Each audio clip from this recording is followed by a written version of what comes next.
be extra special because we're actually going to be doing a tournament where someone's going to win $20 actually. We're doing a lot of new stuff, and I got a lot of stuff to do and setting up a lot of stuff. So hopefully you can hang with me. If you're watching this in the aftermath, maybe you can skip forward like 10 minutes and then get launched into the heat of the action. You know what we're doing. But I got to share this stream, so I hope you'll. Oops, I hope you will bear with me for a moment. I'm going to announce to our Discord. So this is our Discord community. Live now for our 10 a.m. stream. Join us or else. It's fun to come up with new ways to say join the stream every time. Twitch.tv/Emoji Popcast at everyone. So this is our Discord.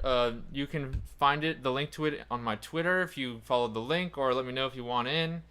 I'm sending it to everyone, so it's where a bunch of us mobile devs get together. We'll look at that stuff later. So now I need to share it with our Facebook community. So we also have a Facebook community with around 150 members where we all share our progress on mobile games and talk about mobile games in general. Great for creators and players of mobile games. So I'm going to share the link here. 1 second.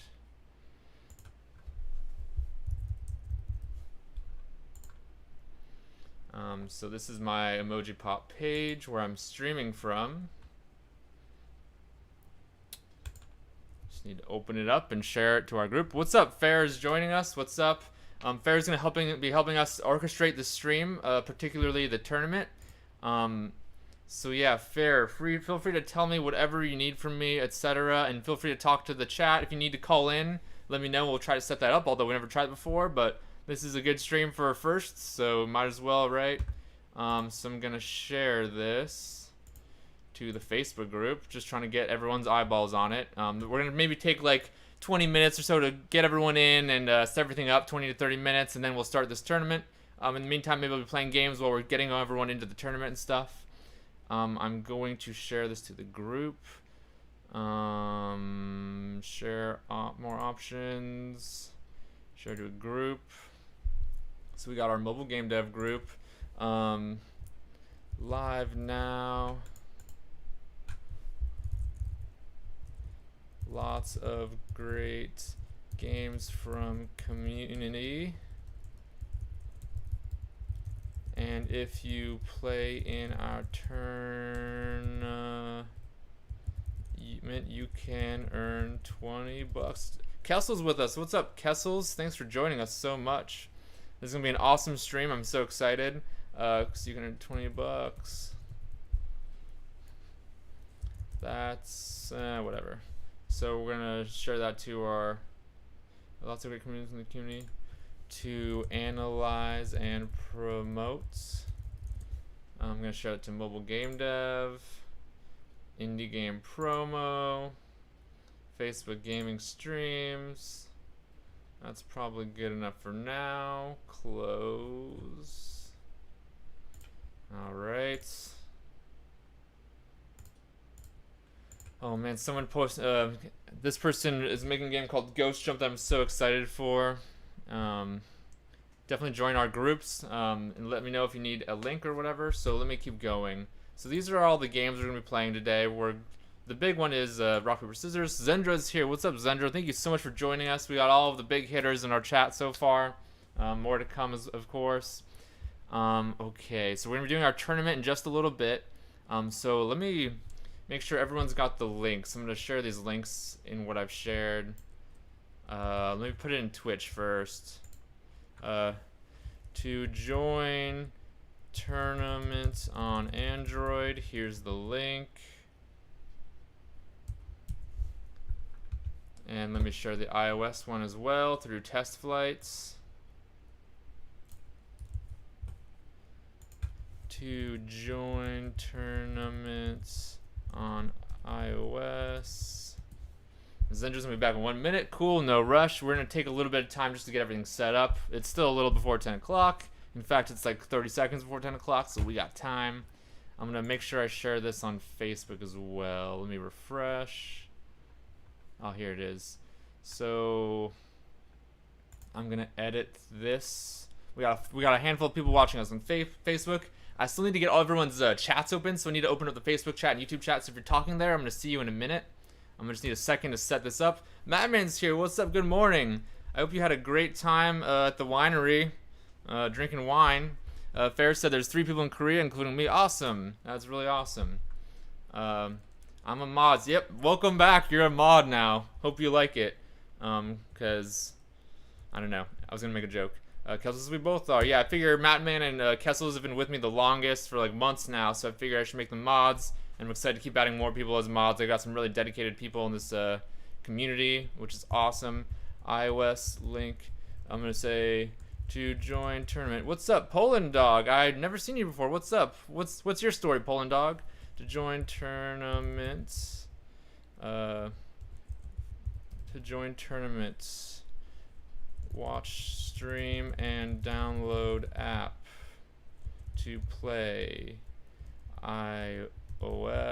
Okay, the iOS link. So I got all the links. I'm a little bit more organized this time. I got all the links so I can like share the links so that people can just click them to play the games. And then Android. Why is it underlined? I have no idea. Android. Here's the Android link. I hope everyone joins these links. I put them in the Twitch chat so far. I'm putting them in the Facebook post now too. Ferris is good to see you. Yeah, I'm excited to have new people like Poland Dog here as well with us. Save.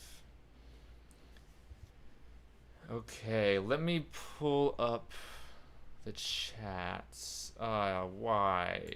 Edit posts.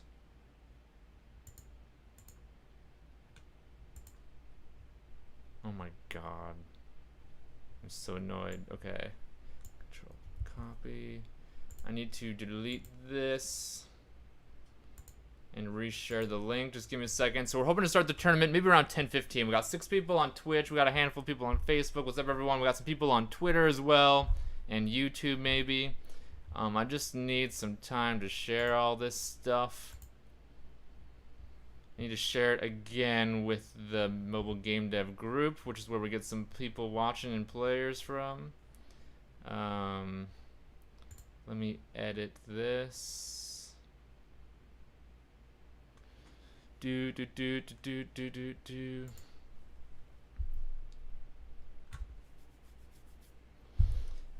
has anyone been playing any good games? Anyone got updates on their game's development or anything like that? I'm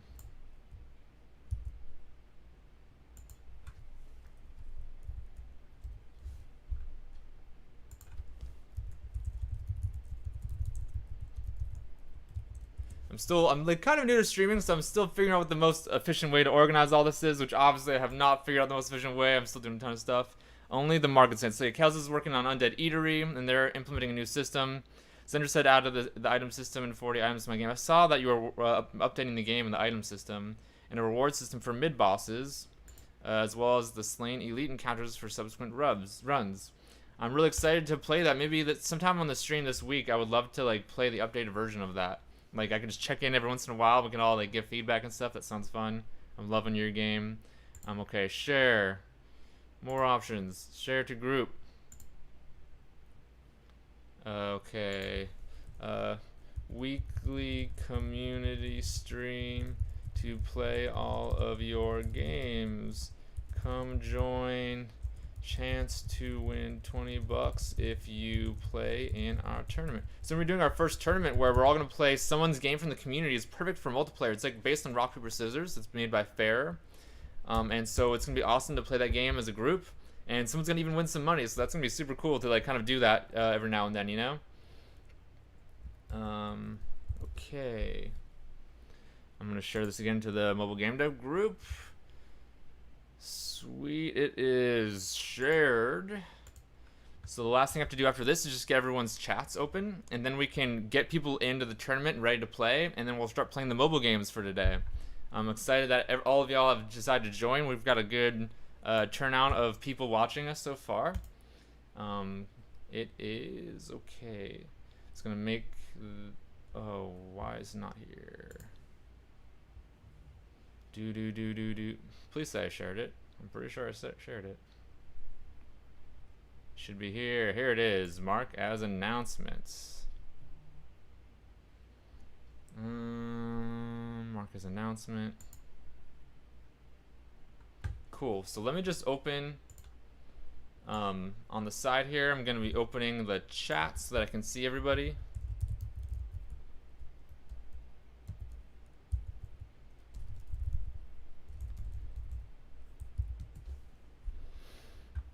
So give me a second. It's hard to talk while opening all the links and everything like that. I see we got a handful of people on Facebook, and we got a good number of people on Twitch so far. We're going to get more, and then we're going to get started. I'm almost done setting this up.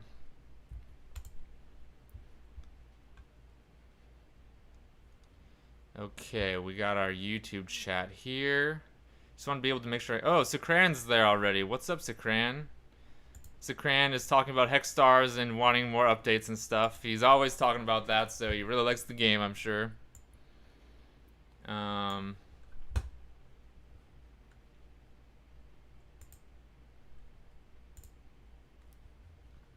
Cool. Here is the YouTube chat. Just gotta open up Facebook and Twitter, and we're good. Mattman says we all want more Hex Stars updates with the crying face. That's pretty funny. Okay.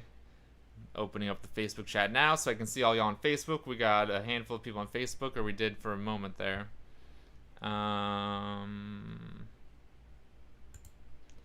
second. Just gotta open up the live studio here. Creative tools, live dashboard. Here's the Facebook chat. Right here.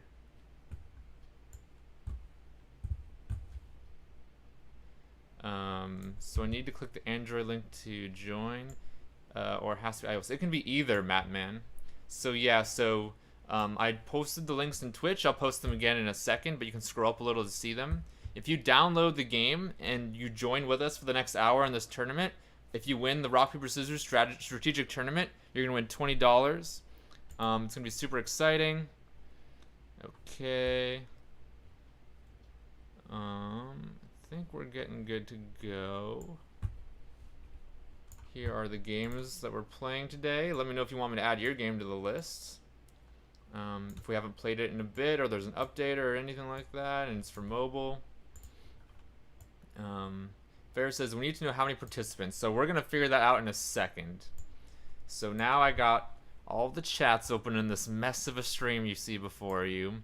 Let's figure out if we can get how many people we can get. So if you're watching us on Facebook, or actually let me make sure I got the Twitter open as well.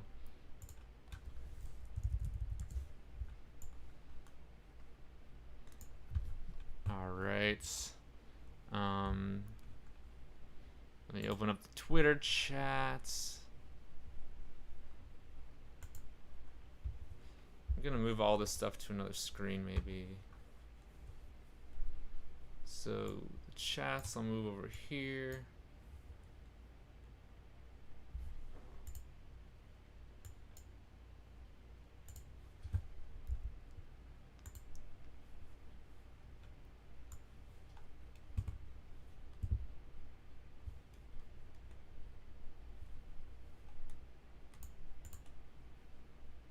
Almost ready. There's me streaming myself.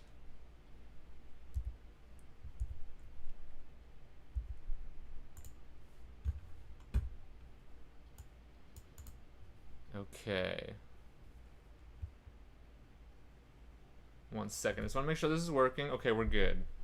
So we got the Twitter chat. We got a couple people on Twitter. And I'm watching Sakran's chats on YouTube here. And Facebook. Sakran is asking for Mattman's banning from the community because he wants an update. Expected earn equals users greater than 0 $20 over users $20. That seems like a programming talk. That's a conditional right there. Expected earn, blah blah blah. Cool. Okay, cool. Thank you, Farrah, for sharing the links again. So please let us know. Do you want to participate in this tournament? Because we want to Fair has 3 people in Korea, including Fair. So I think Madman said that they're interested. I'm not sure if Kessels is interested. I think Zendra might be interested in. Is Poland Dog interested? So, and anyone on any of the other social media services that we're streaming to, let us know. It seems like we're gonna get at least 4 to 8 people, and then I can play myself as well. And we're gonna try doing the tournament. Let me make sure my app is displaying. Do I need like, for example, I have an older version installed, I guess, through iOS. Do I need to update it, I'm guessing?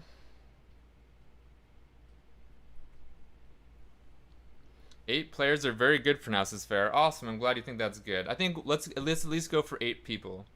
I'm gonna update the app right now so I can play as well. Latest version is 0.8.13. Cool. So I'm opening up mine right now. So I think we got like 8 people. Like you said, you got 3 on your end. I think we can get 5, and then me, that's 4. So we only need 4 people. So I think we got 4 in this chat. If not, we're 1 short. I'm sure we can convince someone to do it.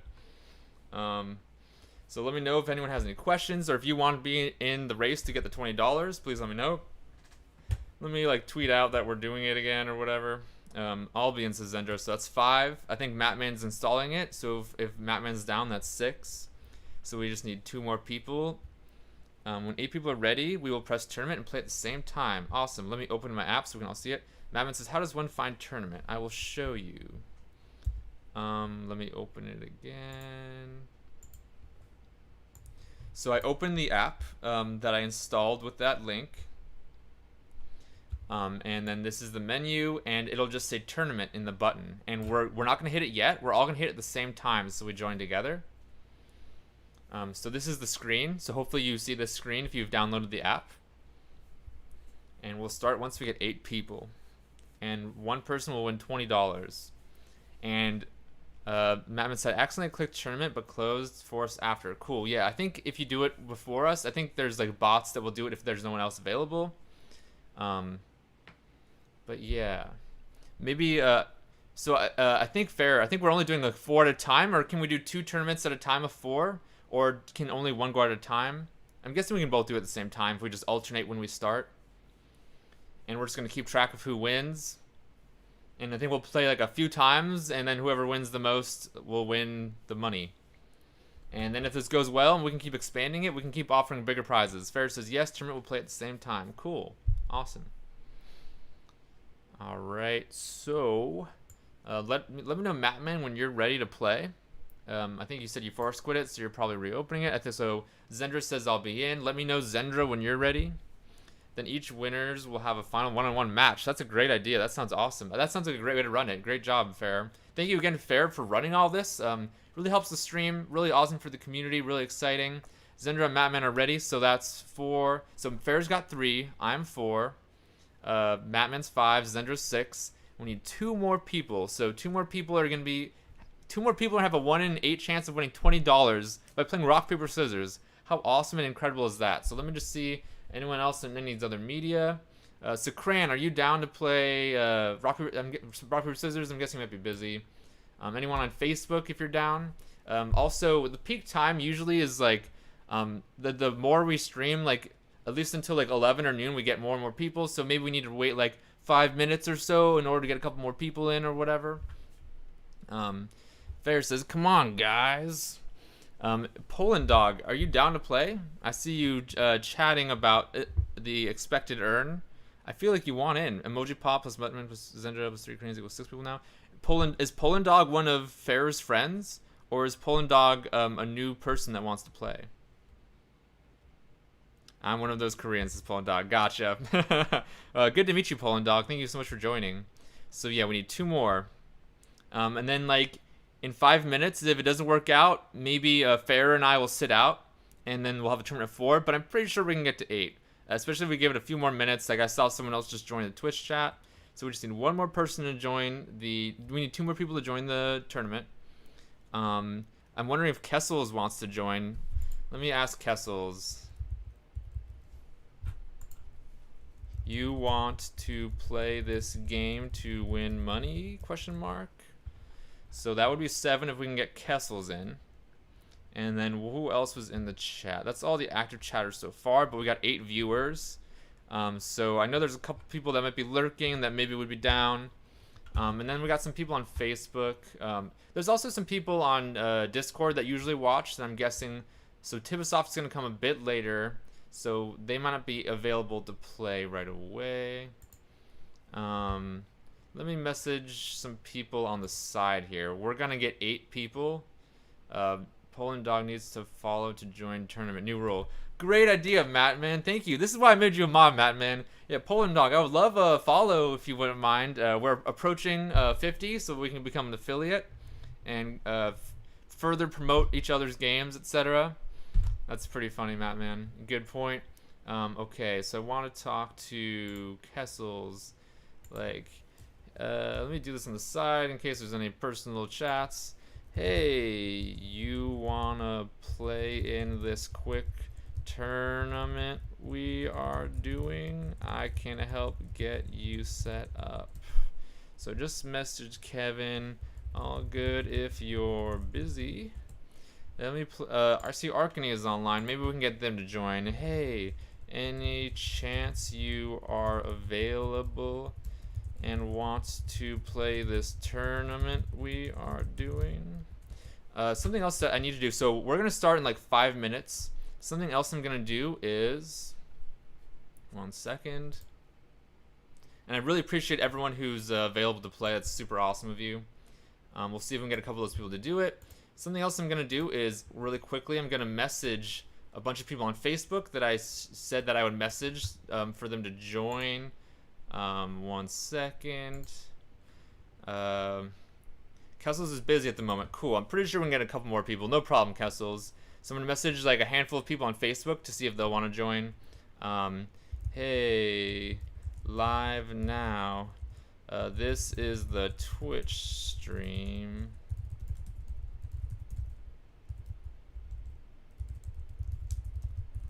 We are doing a tournament quickly, and someone will win $10 if you are in.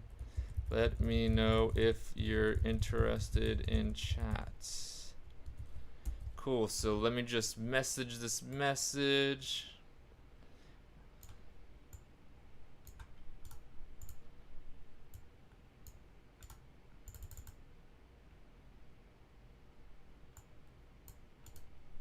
Copy. 1 second, I got a handful more people to message. Thank you so much for being so patient with us. Sending a link to the second person. That's sending a link to a third person.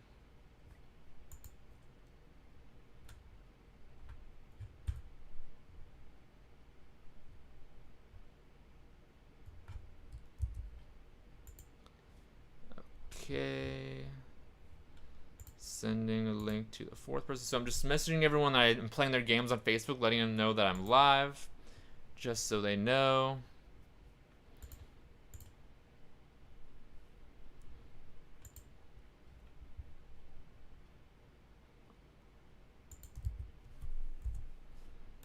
So I think we're gonna get a few more people out of that, and then we should be good to go. Thanks for the info.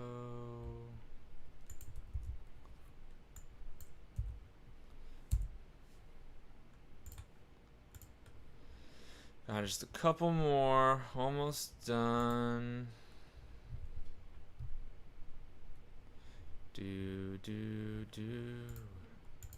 Mattman says no eggplant in gesture body parts section of rock paper scissors. What gives? They are coming. Question mark says fair. What's food and drink? Fair. Just you just gotta give me like 5 minutes. I'm not sure yet. I'm just messaging all these people, and we'll find out in like a minute if they show up.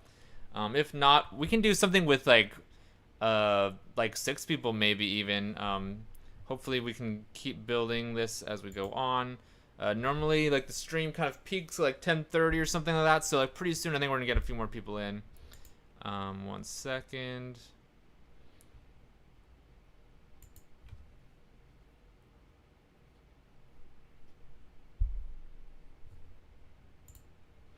If we have 6 players, okay, we can do that if we have 6 players now. We could even do, want to just do like let's do one warm-up so that we can at least show people how to play fair. Would that be a good idea? So that they're not going in cold, kind of? Me and Dylan don't play. That's a great idea. How about Fair and I do a match? And then we can show people the rules, basically. And then we can all play together. Is that cool, Fair? And then maybe you and me can do a match, and then they can do a tournament. Or if we have 8 people, then we could all do a tournament. And the matches are really quick, so it won't take very long. So Fair, I think you and me should maybe play like a quick match. They can, oh yeah, they can do a tournament. So they can do a tournament, and oh yeah, it's a great idea. They should play a tournament. You and I should play a match so that people will see like the game at least on the screen when they're watching the stream. So Fair says, but ...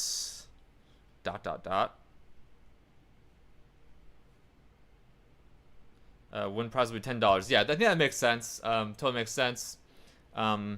Let's go ahead and do that. So like the idea is the more people we get, the more money that will reward the winner, and that's kind of just like a promotional thing we're gonna be doing for the stream. I think we should totally do that.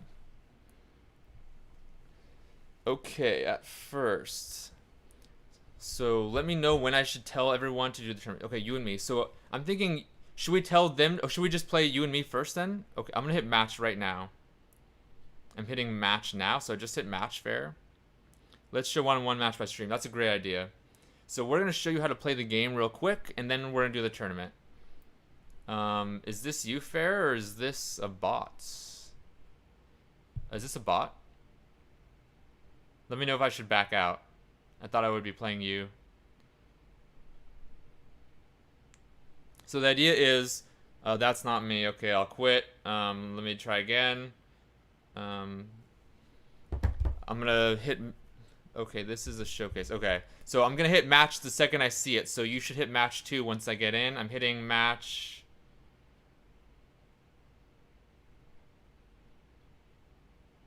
I quit, but it's still in the match, actually. Interesting. Okay, let me just show them how to play. So basically, you have 2 hands. Normally in rock, paper, scissors, you go rock, paper, scissors, and you show 1 hand. This makes that game an actually compelling mobile gaming experience. So the way it works is each person shows a fake. So they're faking to the person what they, so I could be faking a rock, so I want them to like pick a certain way. But then in the back burner, I pick something else. So the trick is if you pick the same hand you're faking with and you're playing with, you get a bonus. So the person's trying to figure out. So if I do 2 rocks, that gives me a big bonus. If I do 2 papers, that gives me a big bonus. But then they're likely think that I'm gonna pick papers, so maybe I want to pick scissors. So I kind of try to double jinx them, you know. And then if you pick first, you get extra dice. If you pick the same of the same type, you get extra dice. And the dice are used to attack the other hand. After this match, let's have a tournament, says Fair. That sounds good. So let's just kind of explain it a little bit. Matches in void. Okay, it didn't work. Okay, so let's just try the tournament. We'll just see how it goes. So Mattman and the 3 people, Mattman, Zendra, and the 2 the friends of Fair should all hit tournament now. Mattman says his palms are sweaty. So it should be Mattman, Zendra, and 2 of Fair's friends should play in the tournament. Go ahead and hit tournament now. We're not going to be able to see it. I can play a match while we're going. So they should all be pressing tournament. I'm hitting match just because I want to play so that people can kind of see while they're watching or whatever. So y'all should be hitting tournament, and then 4 people should be enrolled in the tournament. And then y'all can play for a grand prize. And we're going to be trying to do this week after week. We're also looking for other multiplayer games so that we can have a stream where we all do this. Thank you so much for Artem for listening in the background. I really appreciate it. Totally makes sense. I totally expect most people can't actively play. Poland Dog says ready. So I'm doing a match. So I'm faking rock and I'm picking rock. I picked first, so I get extra dice. I picked the same hands, I get extra dice. But if they guess that I'm going to pick the same hand, then they're going to be able to pick paper and they're going to be able to defeat me. So I'm waiting for this person I'm playing against to pick a hand. I'm hoping the tournament's going well with everybody. This is kind of the first time we're doing this, so please excuse any kind of craziness, you know, like, we're gonna get better as we go on. Fair said it started cool.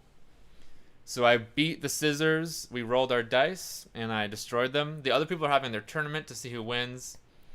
Fair will decide if they play multiple times, like, or if we should just pick the first winner. It's so sad we can't see the tournament. That would be an awesome kind of ability to be able to watch, you know? That could be like something for the future or something.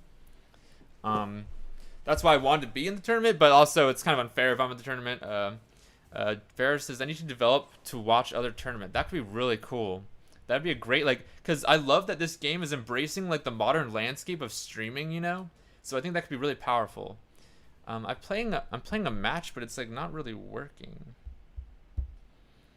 So I'm hoping the tournament's working well. Fair said he put out a new version, and it even allowed you to kind of improve some of the features for logging in and stuff like that.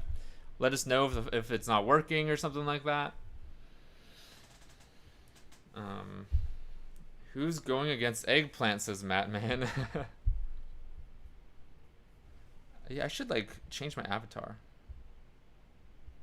I also love that you can click the person and you can see like what they like to pick. So I pick a lot of rock, obviously, and so it says like I pick 58% rock, so that kind of gives you an advantage in some ways too. Kind of a sneaky way to do that.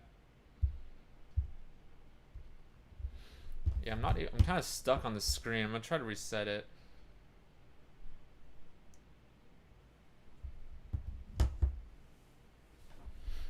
So let us know if you win your match. Let us know in the chat, or if you lose. Ugh. Yeah. So Fair, when I play a match, it's like I'm kind of noticing some bugs. I'll let you know how that's working afterwards.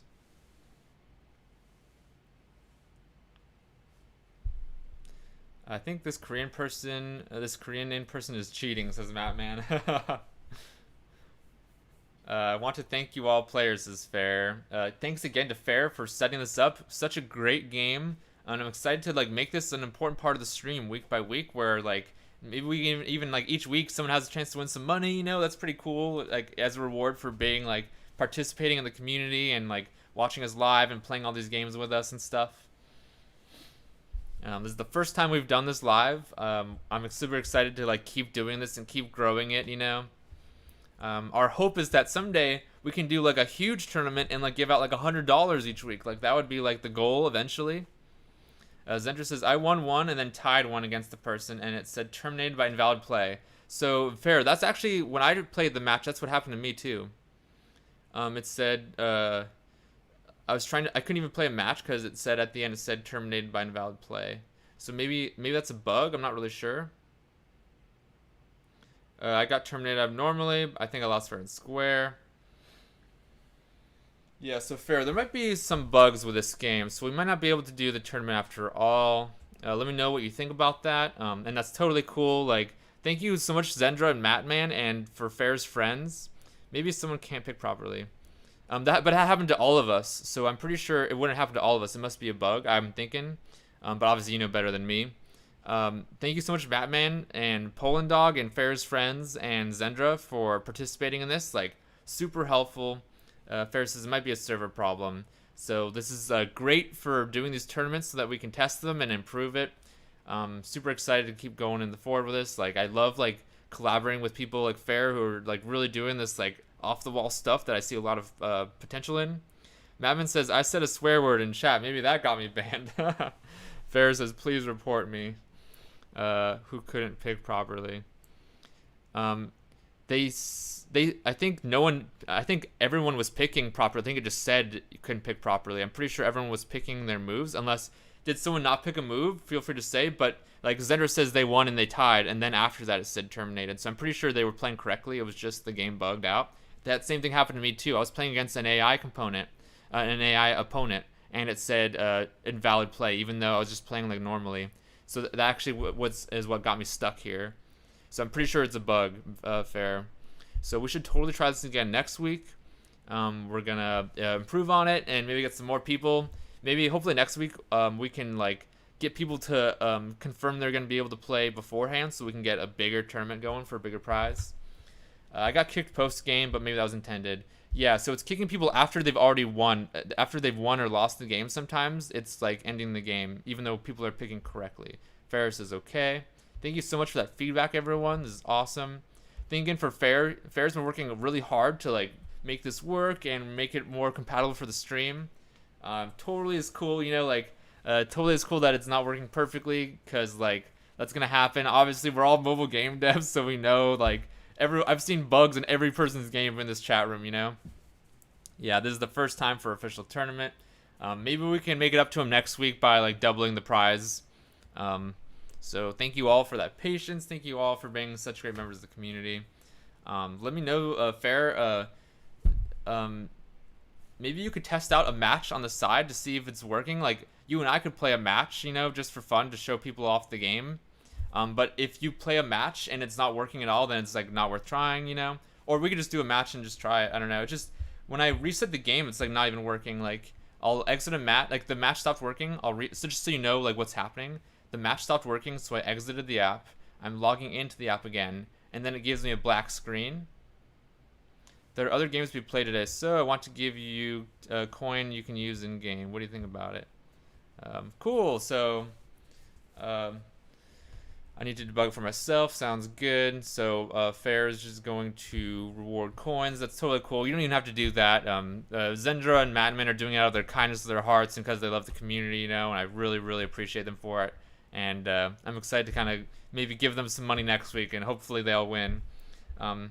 So yeah, I love that you pick your hands. It's like basically the concept of this game is rock paper scissors if it was actually a good game.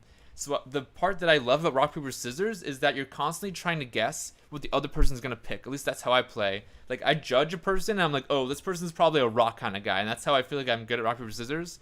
This is like that kind of psychological perception, except times 100, because like you're faking a hand and you've got a real hand, and if they're both the same, you get a bonus. So if I see someone fake rock, if they're the kind of person that I think would try to go for that bonus, I would be like, oh, they're faking rock, they're probably gonna pick rock, so I'll pick paper. But then maybe they think, oh, they're gonna think that I'm picking the same hands because that's an advantage, so I'm gonna fake rock and pick scissors since they're gonna pick paper, and then I beat them. So it becomes this awesome like game. Mattman says, how did I lose every hand? I think I went against Poland Dog and he cheated. So Mattman is calling Poland Dog out for being a cheater. Obviously we're just kidding, Poland Dog. That's pretty funny. Mattman, you're just not good at rock paper scissors. I've beat Fair twice, so it shows that they're not cheating. You're just getting good. Isn't that what they say, right? So I was able to complete a match. I won. Cheer. Finish.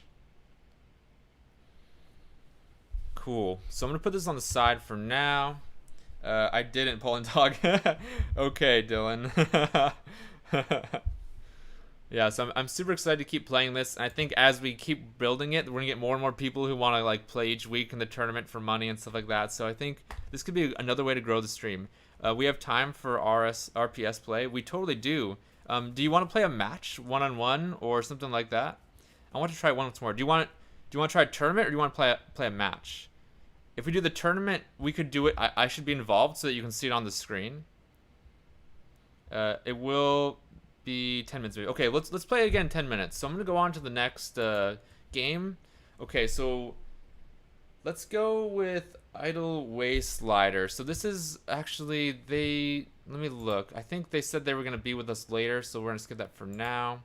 I'll restart the server. Cool. So we're gonna try again a little bit.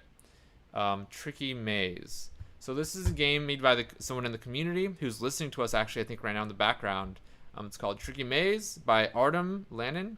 And I think, so with all these games, we want to play them, but also give them feedback. So this is a game that I thought could be a great mobile gameplay system, and maybe we can give them feedback that they could use, or we can all learn from the game as well. So this is called Tricky Maze. It's on Google Play. Let me share. Let me make sure no one's chatting with us on Twitter or Facebook. No, we're good. So I'm going to copy and paste this link into the Twitch chat in case you want to play. It's on Google Play. Fair, you said in 10 minutes, so I'm going to move on to the next game, but I'm down to play it in a minute, in 10 minutes or whatever. So this is a game called Tricky Maze. So there's game modes, classic, explorer. Okay, I'm curious what that entails. Let's play. So I forget exactly how this works. So yeah, you're this blue square and you're trying to get to the end point. And so you move your piece to get there. Next level. Oh, Dylan, what's up, Fair? We can start. Okay, so you said 10 minutes, so I'm going to move on to the next game, but I'm down to it in a minute. Guy Corp Games is here. What's up, Guy Corp Games? Maybe Guy Corp Games would be interested in playing the tournament, Fair. I like their icon, says Mattman. Yeah, I dig their icon too. It's like 3D. It's got like an action orientation. Shows you what the game's about. Just press tournament. No, I'm going to keep playing this for now. I'm down in a little bit, though. So I like how like they give you like a complex map of these tiles. And so you also have a limited number of moves. Okay, so you're trying to kind of think through all of the moves in advance. So that's something I really dig about it, is like the foresight that's required. That seems like a big part of the skill. So I'm trying to think. Okay, so if I go to the right, then up, then left, down, and then to the right. So you can kind of play a couple times and you kind of learn what works and what doesn't work if it's too advanced, and you have a certain number of moves to hit. So I like that for challenge. I've seen games that require a certain par. Tibasoft is here. What's up, Tibasoft? So yeah, so now I think we might have like 8 people. I'm curious. Guy Corp Games and Tibasoft, are you interested in playing rock paper scissors to win a grand prize of actual money? Guy Corp Games says, fine, working on my next release. So RPS seems like a nice remake of RPS. Good work. Would you like to play with us in a tournament? Tibasoft says, sure. So that would be 7 people, Fair. So hopefully it works. Guy Corp Games, would you be interested in playing as well? I'm gonna quickly share. Tibasoft, are you on Android or iOS? Wow, 7 players. I need my beer money, says Matt. Man, exactly. That's what I'm thinking. $10, or if we have 8 people, that's $20. That's a pack of beer right there, you know. Or you can pay like an artist like for an hour of work or something. Haha, why not? Oh, Guy Corp Games is in too. We got 8 people. Let's go. All right, so I might put Tricky Maze on the back burners now that we got enough people to play the tournament. So Android RS, we can do either one. So let me reshare those links. So this is iOS, and this is Android.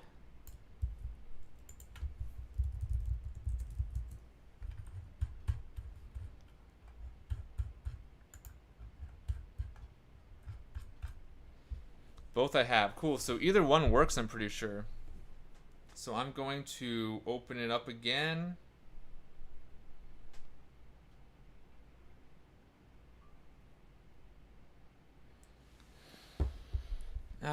So this will be fun. This will be interesting. And now that we have enough players, I can join as well. So people can watch on the screen the live tournament, actually, at least part of it. So we're going to get Tibasoft and Fair signed up, and then we should have 8 people for a grand tournament. And if it works, someone will win $20. If not, we'll make it worth your while somehow. Thank you all for being so awesome and willing to help out and stuff. 1 second, I just got to get the screen mirrored. So let me know, Tibasoft and Guy Corp Games, once you got the game installed. $20 for 8 players. So you have a 1 in 8 chance of winning $20 with like almost no work. So I figure you're watching the stream anyways, get to play a cool game, like promote the stream, like pretty good situation there or something. Let me just got it. So Guy Corp Games has got it. So let me know, Tibasoft, when you're ready to play, and we will do it again. I'm really excited for this.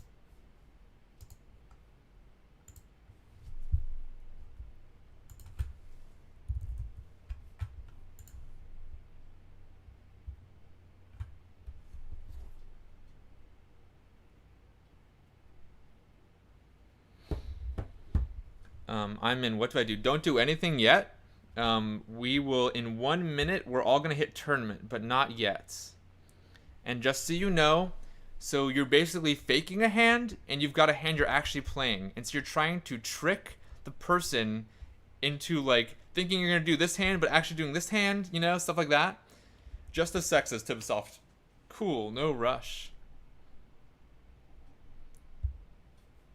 And, as we play this every week, we'll get more acquainted with the rules and it'll become more competitive and stuff. So the way it works is in each match, you pick a hand. So if you pick a hand that you're faking, that you're showing to the other player, but in the background you actually pick the same hand, you get a bonus. So if someone fakes rock, if they're an aggressive person, I'm going to think, oh, they're picking rock in the background too to get a bonus, so I should pick paper. And so you can kind of try to trick people, into picking the wrong hand. If you're the first person to make your pick, you get an extra bonus. And so the bonuses give you extra dice. And if you win the hand, you get to spin all the dice, and that counts for the attack points you're doing on the other person. So those are like the basic rules. It probably kind of takes a little bit to play and get used to. Poland Dog says, I always don't give a fake hand. My strategy. Yeah, so that's a really good point about the strategy is like sometimes the fake hand... Oh, sometimes you don't give a fake hand at all. That's a good point. You don't have to give a fake hand. It can be a total mystery. But if you do give a fake hand and you give the same hand in the background, you get an extra bonus. So like I'm a risky player, so that's kind of what I like try to do. But maybe I'm just saying that to confuse the person I'm about to play against. Cool. So I think we got 8 people about. Tibasoft just needs an extra second to set it up, which is totally cool. Fair says, yeah, it's your option. Tibasoft says, I have it on Android. Should I log in by Google? I think that makes sense, right, Fair?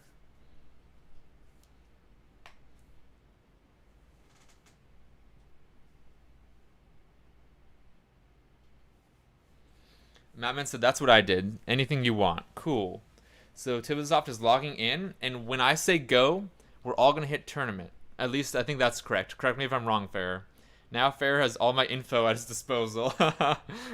That's the master plot of this entire thing. Gotcha.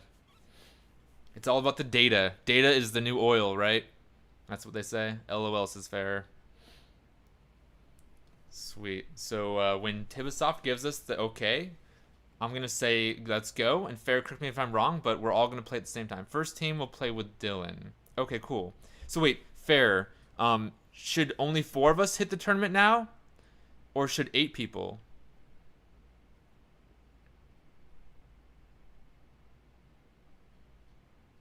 Should only I'm just going to repeat it in case you didn't hear me. Should I and 3 other people? We are 3 people. Should there are 5 question mark? So we got Mattman, Tibasoft, Guycorp Games, me, you 3, including Fair. Right. There was one more. Oh, and then Zendra as well. Is Zendra still here? I'm pretty sure Zendra's still here. Zendra, are you still down to play rock, paper, scissors? Because Zendra was involved in the first tournament, and that would be our 8th person. Zendra says, yeah. Okay, so, Fair, should only 4 of us play, or should all 8 of us hit it at the same time? Good, says Fair. So should we only pick 4 of us to play, or should all 8 of us hit tournament at the same time? Same time. Okay, so actually searching tournament. So all of us, I'm hitting tournament now. So everyone should hit tournament. 2 tournaments at the same time. So I'm paired with someone else. I'm not sure who that is. So there's 2 people. And now we got 4 people in my group. And there should be 4 people in the other group as well. And we're getting ready for the tournament. I'm going to... What's up, losers? Oh, I'm with Matt. This is going to be an easy win. This guy can't win. What's up, losers? There's one button you can hit that says, come on, cowards, in the game. I love that. I'm going to be hiding when I'm making my picks, but I'll show you initially kind of what we're doing. I hope I get to play against Matt, so it's like an easy win. So it's a tournament, so it's 2-on-2. So it's perfect that we have 8 people. It's a perfect cube of 2. Hey, this is Tibor. Sup, Tibor? Tibasoft, I'm guessing that's what your name is? I won't look, says Madman. I don't trust you. Are you kidding me? Your game off screen. Tibor is Tibasoft. Cool. Oh, I'm playing against Matt. Sweet. I'm already on to the next round. Okay, so I'm going to fake, and I'm going to pick something that I actually want. I'm doing it off screen, so there's absolutely no way of cheating. So I made my pick, and I'm going to show it once Matt confirms his picks. So let's see what it is. He didn't fake. Oh, I I got unlucky there. I can't believe I lost to freaking Matman PS2. So we rolled the dice that determines attack points and health points. And so Matt won the first round against me, which I'm not happy with because I'm a very competitive person if you don't know me. Okay, so now we're going to do it again. It's a 3-round match.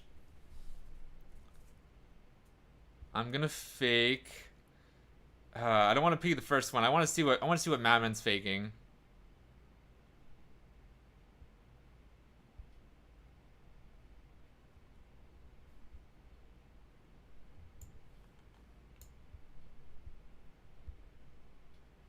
Alright, both confirmed. Oh, please say I won. Please say I won. Yes, let's go! Come on! I just outsmarted Madman PS2. Oh, I got all these dice. Crushed him. So this is... I love the psychological gameplay of this game. Qualifying starts soon. So this is the final round. Oh, God. I'm not even going to fake. I'm going to put this off screen.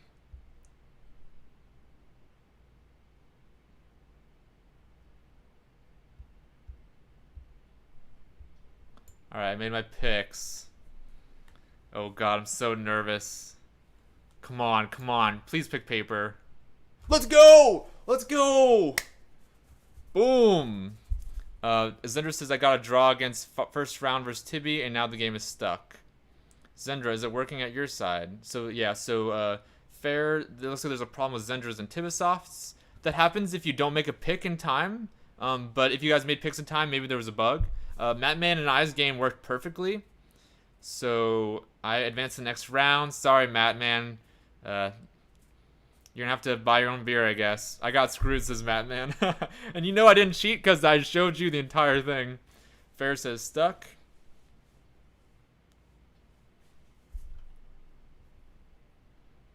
And if there was a problem, I'm sure we can figure it out anyways.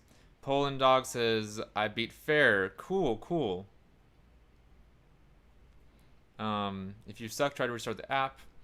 I didn't watch your screen. If I did, I would have won, yeah. I actually pulled it off to the side anyway, just because I'm paranoid and super competitive, you know. And then just kind of give it a more, like, I don't know, want everyone to know it was real and stuff. That was super fun, though. Thanks for the game, Mattman. Thank you so much for helping us out. Sorry it wasn't your lucky day. Hopefully next week. We're going to try to do this every week, maybe at some time. I'm not sure if it'll be at this time or, like, later or something like that. So if, like, we can always sort it out. So, like, if their game got stuck, maybe those two people can play a match together. And then we can, like, all join up for a final tournament at the end, you know?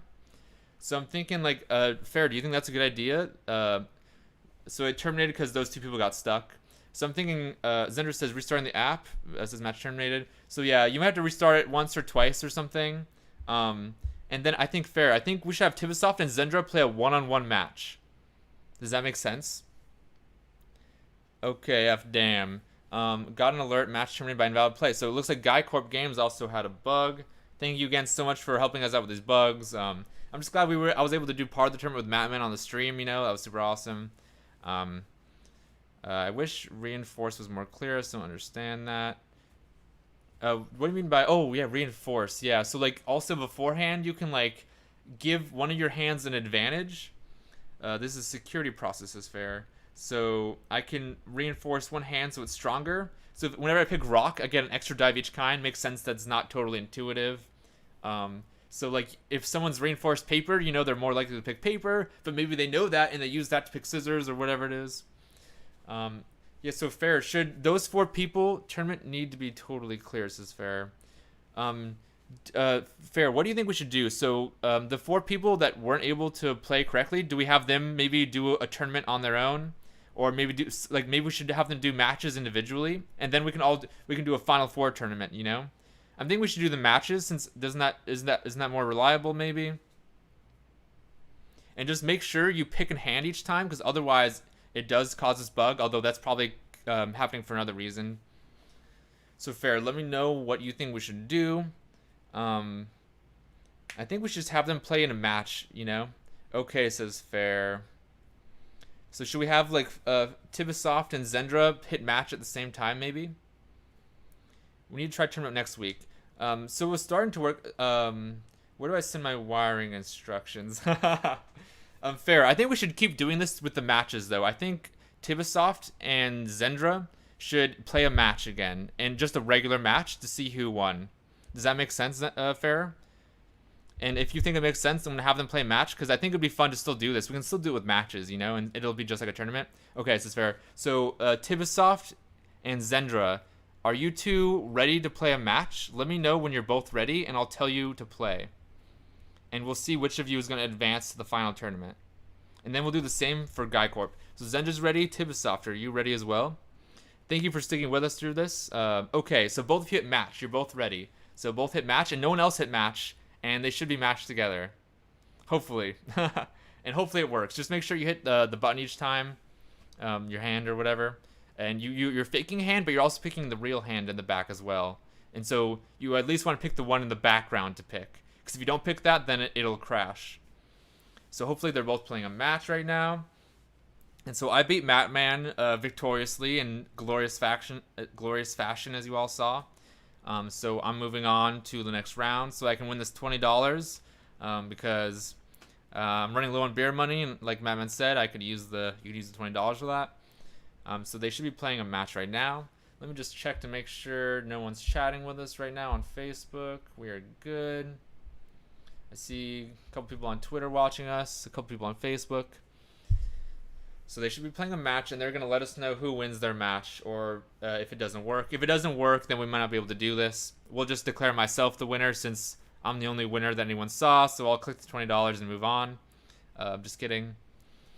Poland Dog says, congrats, over 10 viewers now. Yeah, that was awesome. I saw us at 11. Thanks for the congratulations. Fair says, you can draw a bracket. I don't know. I'm not sure. I could just do it with like a notepad or something. Let me open that.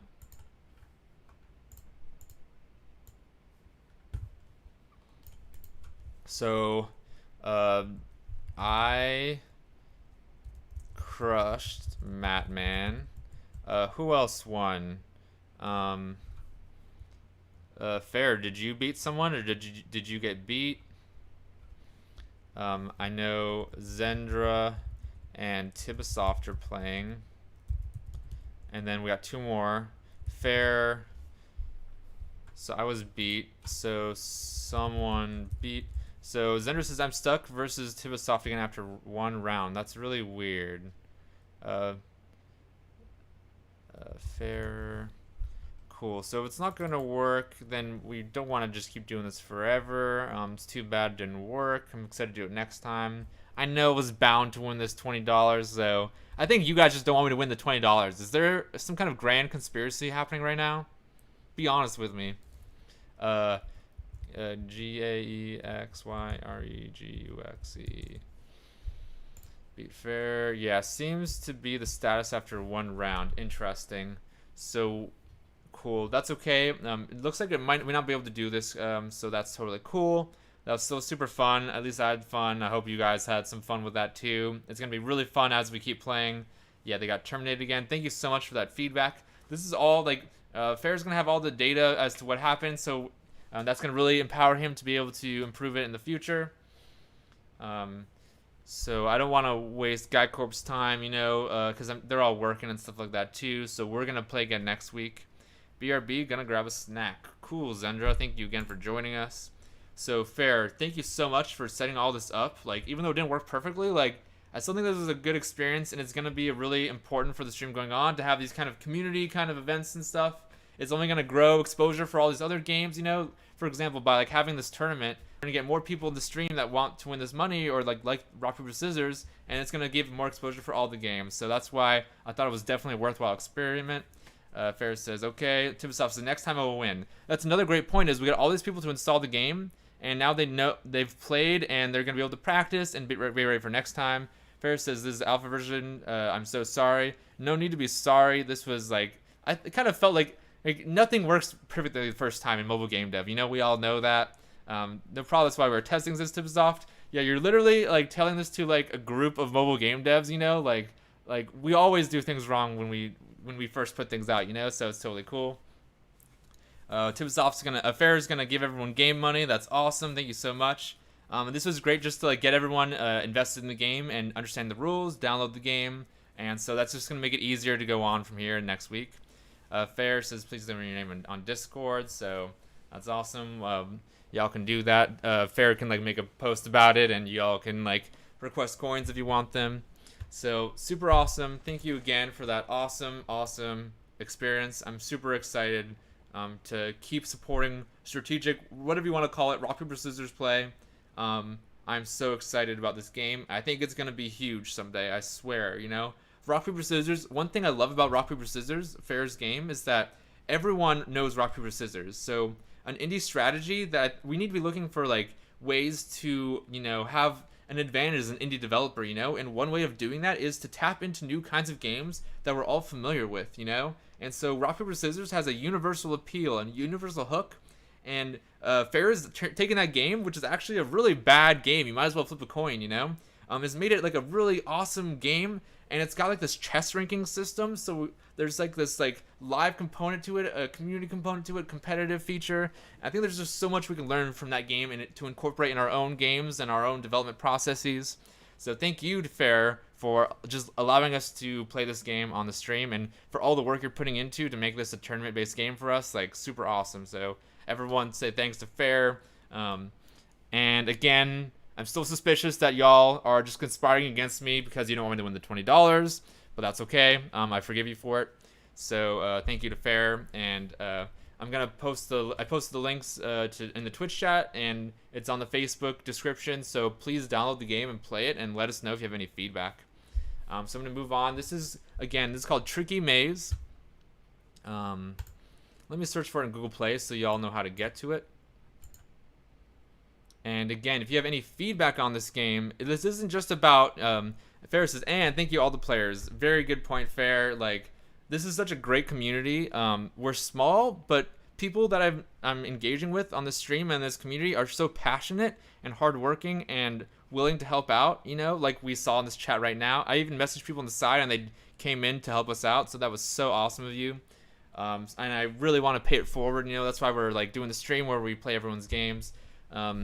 So really quickly I want to play Tricky Maze, and then maybe we'll play some other people's games in the stream. Like Guy Corp Games has a game called Merge RPG that just got updated. Maybe we'll play that next. So I just want to finish playing Tricky Maze for now. So again, we're not just about uplifting people's games and like fluffing. Like, that's not what I'm about, at least. Like, I'm not just about promoting games. Like, I want to analyze games, learn from them. Thank you again, Poland Dog, for following, by the way. I didn't see that earlier.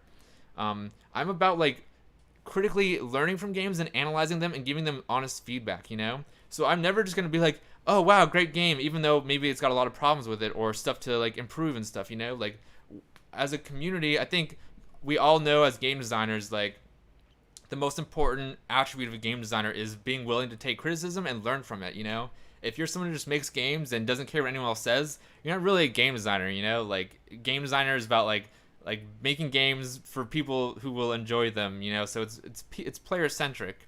And so if you have any advice on this game, let me find it. Tricky Maze.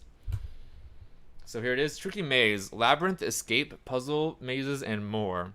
It's got 103 reviews, averaging 4.7 stars, 1,000 downloads. Highly recommend you play it. Oh, there's an update. So let me close my game and update it, actually. I'm glad I checked.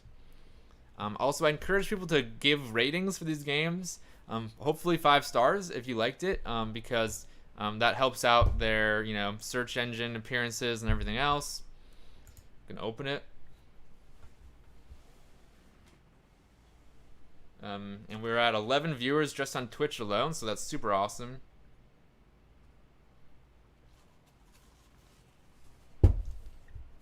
Okay, I'm gonna hit play. Just game modes. I'm curious what Explorer is. That'd be cool if there was like an open-ended kind of version of this game.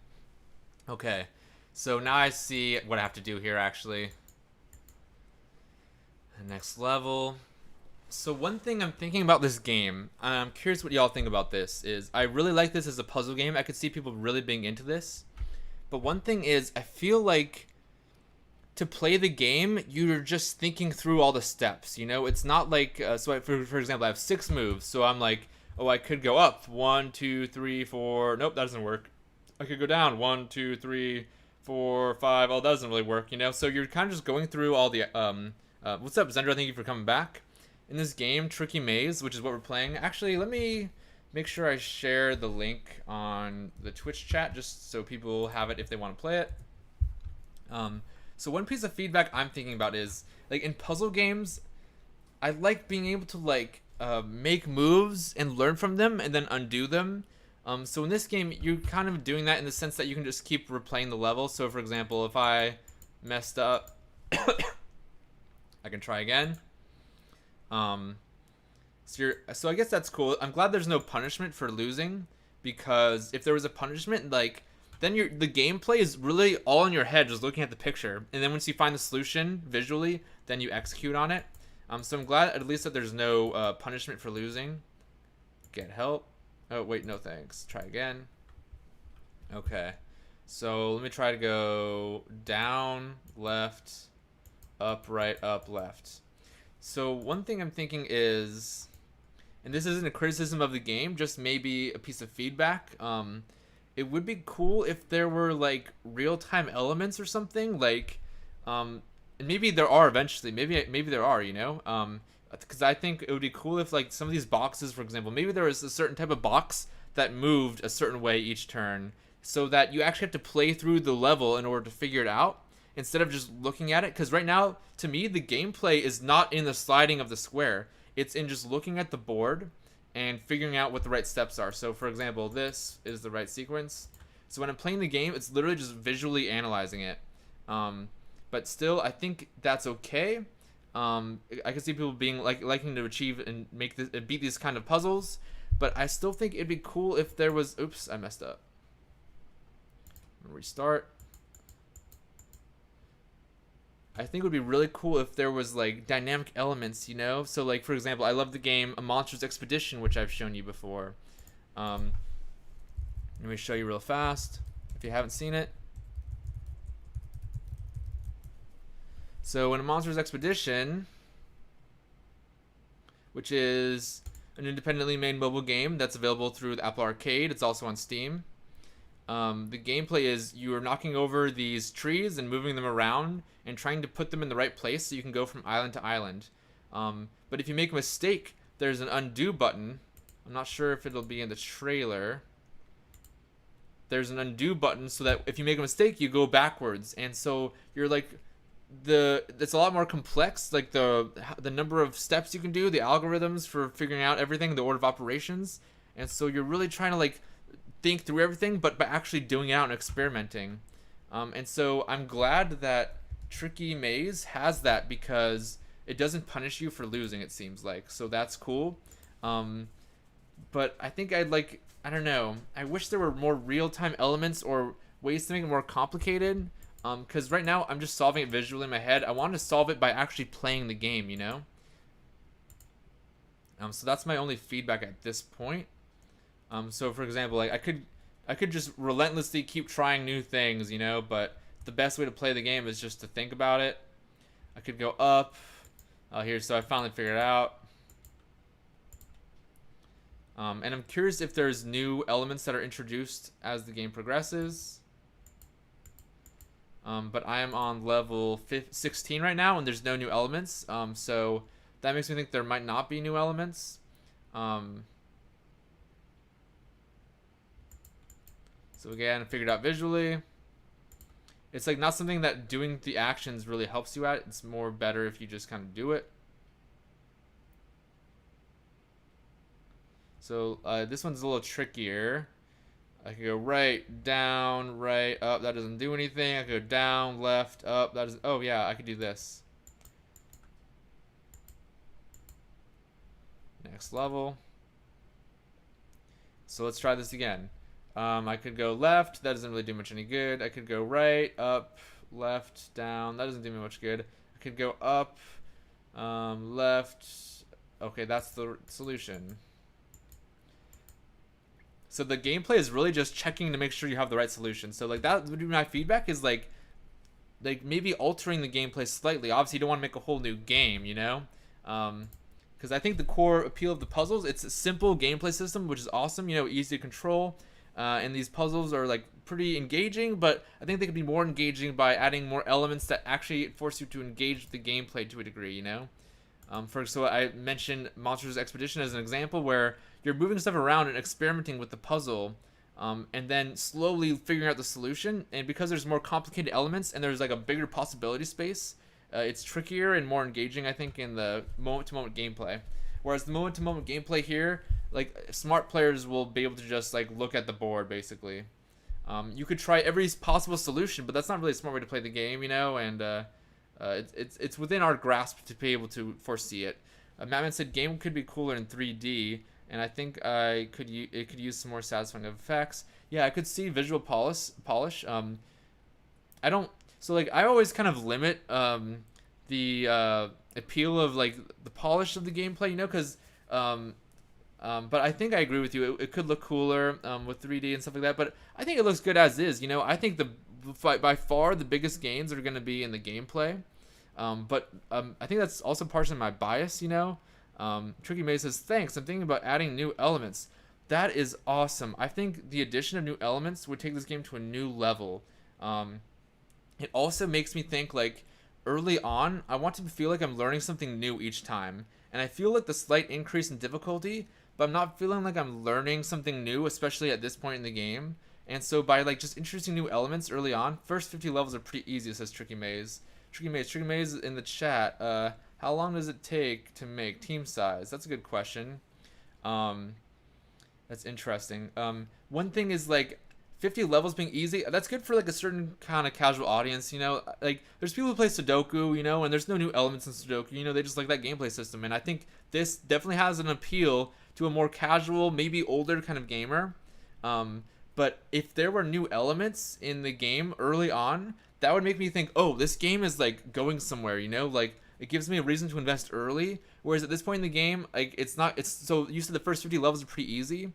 I want to see something that promises me, oh, this game is gonna expand over time or something, you know. And so I think the addition of new game elements by far would be the best way to do that. I could see like blocks that go side to side. So imagine this: just all you need is like one kind of block with maybe an arrow that moves side to side each time and keeps flipping. That would mean that it's impossible for me to visually figure out the game level. I would have to go through the motions in order to kind of see the way things move, and just to be able to see through all the order of operations a little more easier. And I think that would be a lot more engaging. Just a simple like additional mechanic, you know. And you could do that pretty early on too, just to show them like, oh, this game's gonna expand, you know, like level 5 or something like that. Oh, there's like a new gameplay element, because I think people will be playing the game looking for new gameplay elements, and then eventually they'll give up and maybe kind of drop out. But all those people looking for expansion of gameplay, if they see something like early on that shows them that there's going to be wrinkles to the gameplay over time, and the ability to like move side to side. So maybe you could like track boxes that go side to side, a certain type. Maybe there's certain ones that go in like a square, like things like that. Like there's like lots of ways to iterate on that very simple mechanic. Tricky May says 3 members, but only I work permanently. They've been working on it for a couple months. Thank you for joining our chat, you know. I'd really appreciate a follow while you're here, you know, so that we can keep playing your game in the future and play your future updates as well. I would really appreciate that. We're going for affiliate right now. We got 28 people so far. But thank you so much for joining the stream. That like when people join the stream that are game devs and they're like open to feedback, that makes me want to like really support their work, because they're like a great game developer is going to be someone who is like really open to feedback, and it seems like you are, so that's really awesome, especially because you're thinking about new game elements already. Let me know if you're thinking about any new game elements too. I would love to know. Like I love mobile puzzle games like this. I'm working on a mobile puzzle game that's like a bubble shooter right now.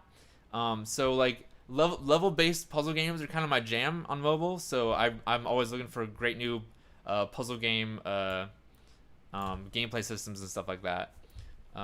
Tricky Man says, this is my first game. That is impressive that this is your first game. So I tried to do it simple, just to understand how things are on Google Store, on Play Store. That totally makes sense. That's a great strategy to get your feet wet. And I think you have a great core gameplay system that has great potential. And so I'm super excited to see where you take it. I think you should totally keep investing in this game. And I think everyone should download it and play it. Again, it's called Tricky Maze. I linked it in the chat. And it's on Google Play. I think this has a lot of potential because it's one, it's simple to control and easy to understand the goal of. So that's like the biggest thing you have to worry about when making a mobile puzzle game, you know? So that means you got a great casual mobile puzzle game core gameplay system. Now I just think you need to worry about like the level progression, and by expanding the gameplay over time, you're going to create long-term value, and that's the key. Oh, teleports. That's brilliant. That's a great idea right there. Zendra says, take a look at Puzzle Boy minigame in Shin Megami Tensei Nocturne. It might give you some inspiration. That's a great idea for a suggestion. The fact that when you slide it goes all the way, it reminds me a little bit of Matman's, I think it was called Color Maze. And also, like, people mentioned that Pokemon Dungeon, like that kind of control system where you slide all the way to one way.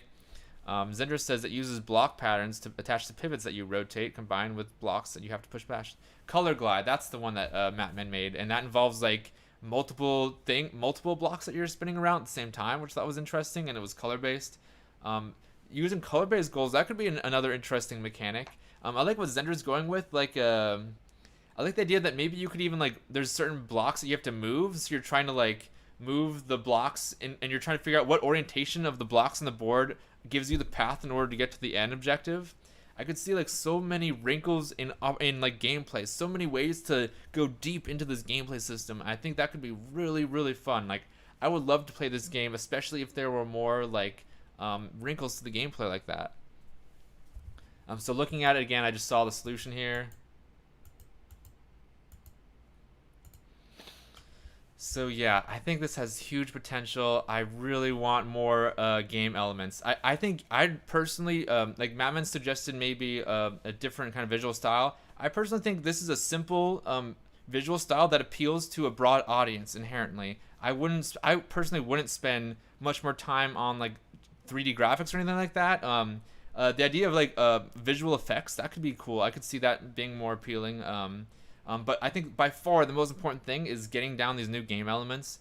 I think that will take you to a whole other level. I guarantee it. So yeah, there's like so many possibilities. Let me know if you ever want to brainstorm. You know, I love like brainstorming obstacles for games. Like, my first job in the industry was as a level designer and someone who would like come up with new obstacles to put in these puzzle games and stuff. So like, I love just thinking through every possibility. And then like the developers in charge of like kind of figuring out the perfect like implementation of them. Mammon said, I'd introduce new gameplay element early. Starts to feel samey by level 8 or 9. That I think is really great feedback. I think that's really great feedback. I could see that being around the place where players start to kind of drop off a little bit. Thank you, Mattman, for playing and giving that feedback. That's really awesome feedback that you like saw by playing the game. I really trust Mattman's judgment on these kinds of puzzle games and stuff like that. So that, I think that's awesome feedback. Let us know if there's anything else we should know, Tricky Maze, or keep us updated on any updates you make in the game. On this Twitch channel, we got like a Discord link and stuff like that. So that's a great place to kind of like show us what you're working on, but also the Facebook group, which you're already part of, is a great place for it too.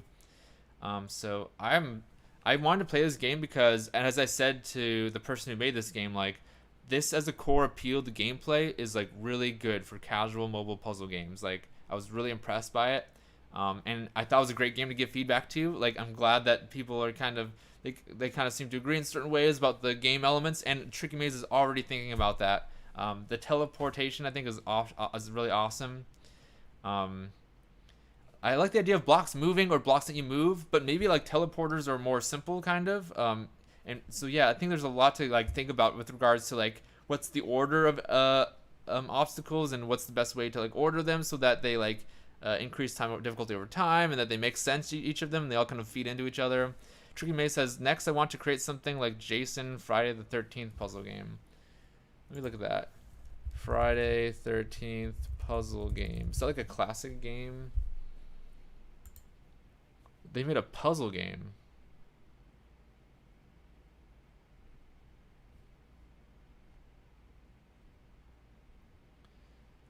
Interesting. With unlimited moves. I'm curious what the rules are for the gameplay, but simpler. Let me look at a quick video.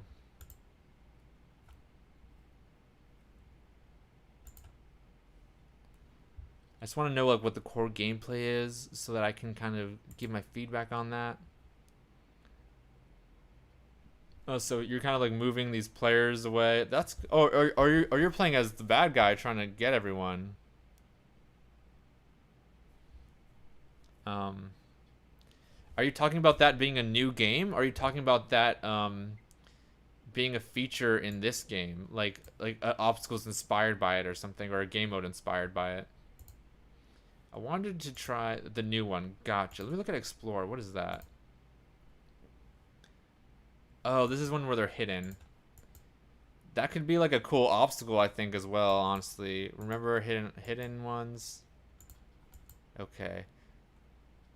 This one feels more like brute force, so it's cool that you're discovering over time. I think that's interesting. I think that would make a great obstacle used minimally in the core sequence of levels, honestly. So cool. Just want to check out what that was. Frankly, I hope you're not abandoning Tricky Maze, because I think this as a gameplay system has enormous potential. I think its visuals give it universal appeal, and I think if you just dug into the mechanics of the game, I think this would be an incredible casual mobile puzzle game. Honestly, do. But yeah, let us know like whatever your updates are in the future. I'd also really appreciate if you were to give us the follow so that we could continue to stream to you and get your feedback, because obviously you have like some kind of niche, or what's it called? Some kind of I like where you're going with these mobile puzzle games. So I would love to kind of hear your thoughts on future games when we stream in the future, as well as I'd love to stream your future games. So really appreciate the follows. Anyone watching, we're at 28 right now. We're trying to get to 50. So yeah, thanks so much for working on it. Working on localization, added 17 languages. Nice. Please let us know if you ever add a new obstacle, because I'm dying to play this game with some gameplay obstacles, and I love looking at the level design, stuff like that. So I've already said it 100 times, but like I would love that. I would totally love that. So yeah, I'm gonna stop playing for now. Again, it's called Tricky Maze. It's in the Google Play Store. Working on localization, 17 languages. That's pretty good. I'm gonna rate it 5 stars. I can rate it on here, right? I don't see it. Thought I could rate 5 stars on here.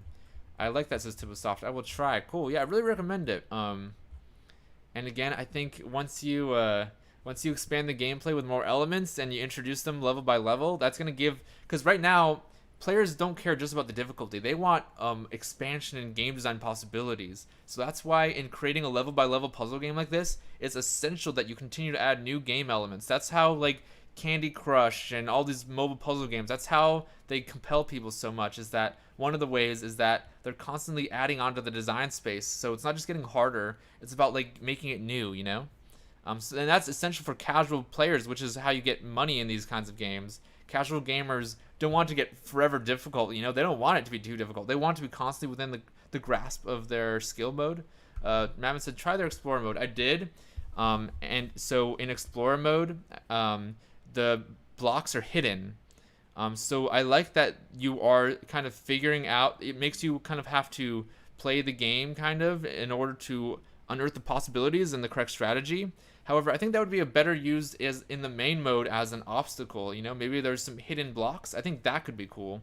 But if it's just based on hidden blocks, I think to me that would be kind of difficult, because it's just constantly me guessing and trying to remember stuff. To me, that seems like it could be frustrating. But if used in little doses in levels along the main campaign path, I would love that, because that kind of adds a little twist to the gameplay. Tricky Man says, it will be hard to add new obstacles in current levels, I think. Should be a new mode, maybe. Personally, I would disagree with you. The way that these mobile casual puzzle games make money is to have a single chain of levels, usually, where over time you want to keep going on this chain of levels. So sometimes you may get stuck, and that might compel you to watch ads or spend money.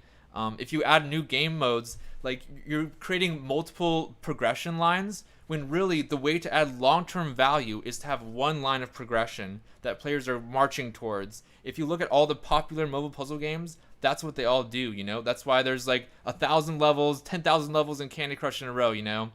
So to me, I think having one chain of progress is way more incentivizing for players than having multiple lines of progress. Players want the long-term experience of making progress down this one line. To me, I would disagree that you should add multiple modes. There should be, to me, I really think that there should be one line of progress that's constantly evolving and introducing new mechanics, and really forces players to occasionally, like at pinches, at difficult spots, to maybe watch ads or spend money. In that case, I should remove moves limitation. I kind of like the moves limitation. I think I like it. I'm curious why you think you should remove it. Do you think it might be too punishing and would get players stuck? Because in that case, I think that's, if anything, encouraging them to watch an ad or something in order to like get bonus moves on the level or something like that, or to spend money for like an in-app kind of purchase or something like that. Or if you're not into that, you can just watch an ad maybe. But I'm open to the fact that I could be wrong about that. That's just my experience. I'm kind of being hypocritical a little because I've changed the progression system of my game Emoji Pop so that it's not just level by level, although it is linear. It does have one line of progression, but I do diverge from that level by level approach. So there's always these different ways to make these games. Of course, Tricky Maze is obviously the most experienced and most knowledgeable in their gameplay system, but just like from my outside perspective, like I think one line of progression would be more incentivizing. Again, I'm just doing that like based on my own experiences and just looking at these games and the ones that are popular, and that seems to be what they're doing. We had a game last week as well where they wanted to make a puzzle game where you had multiple paths kind of, and so you'd kind of restart your progress each time. But players don't want to restart their progress. Players don't play the game just for the gameplay. They play the game for the long-term value, for getting hooked on a gameplay system and then getting stuck on their progress, and so they can't go anywhere until they finally win or they like watch an ad in order to gain an advantage. So to me, the fact that there's a moves limitation makes your gameplay even more incentivizing, because it's really compatible with that idea of progress, and like by teasing players occasionally in these hard spots and levels, I think that just makes it like a more compelling mobile game experience. But again, Tricky Maze, really recommend you play it. I really hope that they add new obstacles. That's my only piece of feedback. I think it has huge potential as a game. I really hope you continue making this. Makes sense if you want to play something else, but I just think you got a game on the App Store that has a lot of potential. Like I was just super excited for you. I think this game has a ton of room to grow. It's okay if you have to change some of the levels and stuff. I was thinking about adding challenges, 7 levels, 4, 5, 6, 7, 9, 10 moves, and only one try without hints. Let me think. 7 levels. I think the idea of having like little challenges, little bursts of challenges, is really interesting in the realm of like an event. So like often in these bubble shooters or match 3s, there's events where there's 3 levels. Like normally there's one chain of progress, since that's how these games make money and create long-term value, by creating a huge line of progress where the obstacles are constantly being added in order to make the game fresh. And what they do is they have side events. So like maybe you're stuck on a level. Maybe there's like a side event running for 3 days or for a week. There's like this 7 level map. And if you beat all those levels with those kinds of moves or whatever, you get a big prize at the end that you can use to increase your progress or give you an advantage in the main progression. So I like the idea of having challenges that feed into the core progression down a main path. That's just my feedback.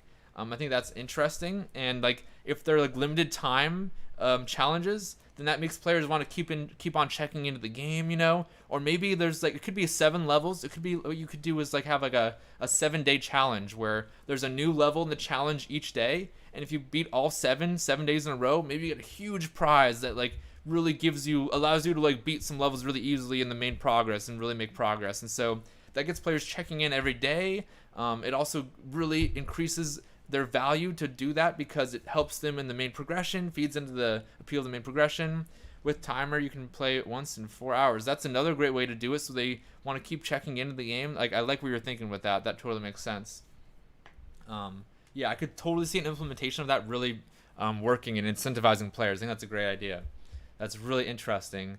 McJohn is on YouTube. He said, Hi all, I can't stick around for the stream, but it is always fun to watch when I find the time. An undo button would be great, especially for longer puzzles, says McJohn.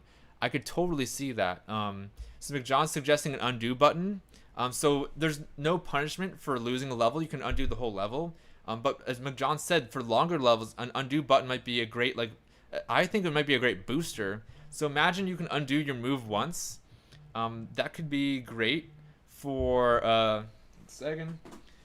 The ability to undo one move could be great as like a booster. So maybe by completing these challenges on the side, you earn like boosters like undos, or maybe it gives you a hint or something like that. That could be a great way of making it a little easier, like to beat these levels, and it incentivizes players by appealing to their desire for progression along the main path. So I think that's really great feedback from McJohn. You could have some curving paths or something. That could be interesting. I think I like the grid-based nature, because in that alone, there's just so many possibility spaces, you know, and the adding curves could complicate things, but I could see that as a late game obstacle maybe. There's one more thing I was thinking of saying. I was also thinking like real-time elements might be interesting. So it's a very turn-based game. I like the idea of like blocks that move in real time maybe, so that you have to kind of time. Players have to train their memory, says Tricky. So one thing I didn't like about the exploration mode is that it's so based on memory. To me, that's not as fun. That's a little more punishing and very skill based. And I could see that kind of scaring away casual players who are forced to remember all this stuff. But I think it's used sparingly, like requiring players to use memory. That could be cool. Players have to train their memory. But the ability to give them an undo booster, they still have to train their memory. It just gives them a little advantage if they're stuck. And that gives you a valuable item that you can use to motivate players to either watch ads or complete challenges or spend money in order to get the little advantages in the games. So it's not all about just punishing players or forcing them to learn the game. It's also about offering them long-term value. That's the thing I see some indie devs not even thinking about at all. It's all about long-term value. And so that's why I said one path is important. Introducing new elements is important for seeing that long-term value. Giving boosters that give players advantages that reward good behavior, like challenges or checking in daily, that's great for long-term value. Explore mode is first, but very hard. Yeah, to me, I felt like it was very... Oh, yeah, so that was the thing that trained their memory. Yeah, very hard. To me, this is a casual gaming experience. And to me, the brute force memorization to me, and just discovering by trial and error where the things you have to remember, to me, that's too hard and unpredictable. Whereas like it doesn't feel possible to win, you know? It should always feel possible to win, and like yeah, to me it feels too hard. But in used as an element in the game sparingly along the main path, I could see that being really fun. So thanks to McJohn for that awesome feedback. Let me just say that.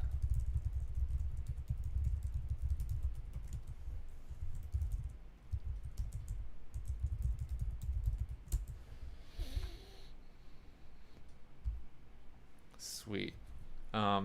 But some crazy players already passed all 100 levels out there. That's awesome that you see players getting really invested.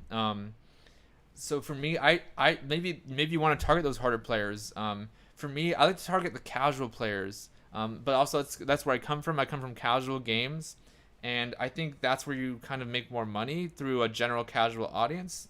But if you want to make a skill-based game, that's fine. But I think you can incorporate skill in a way that would still appeal to those crazy players, you know, along the main progression.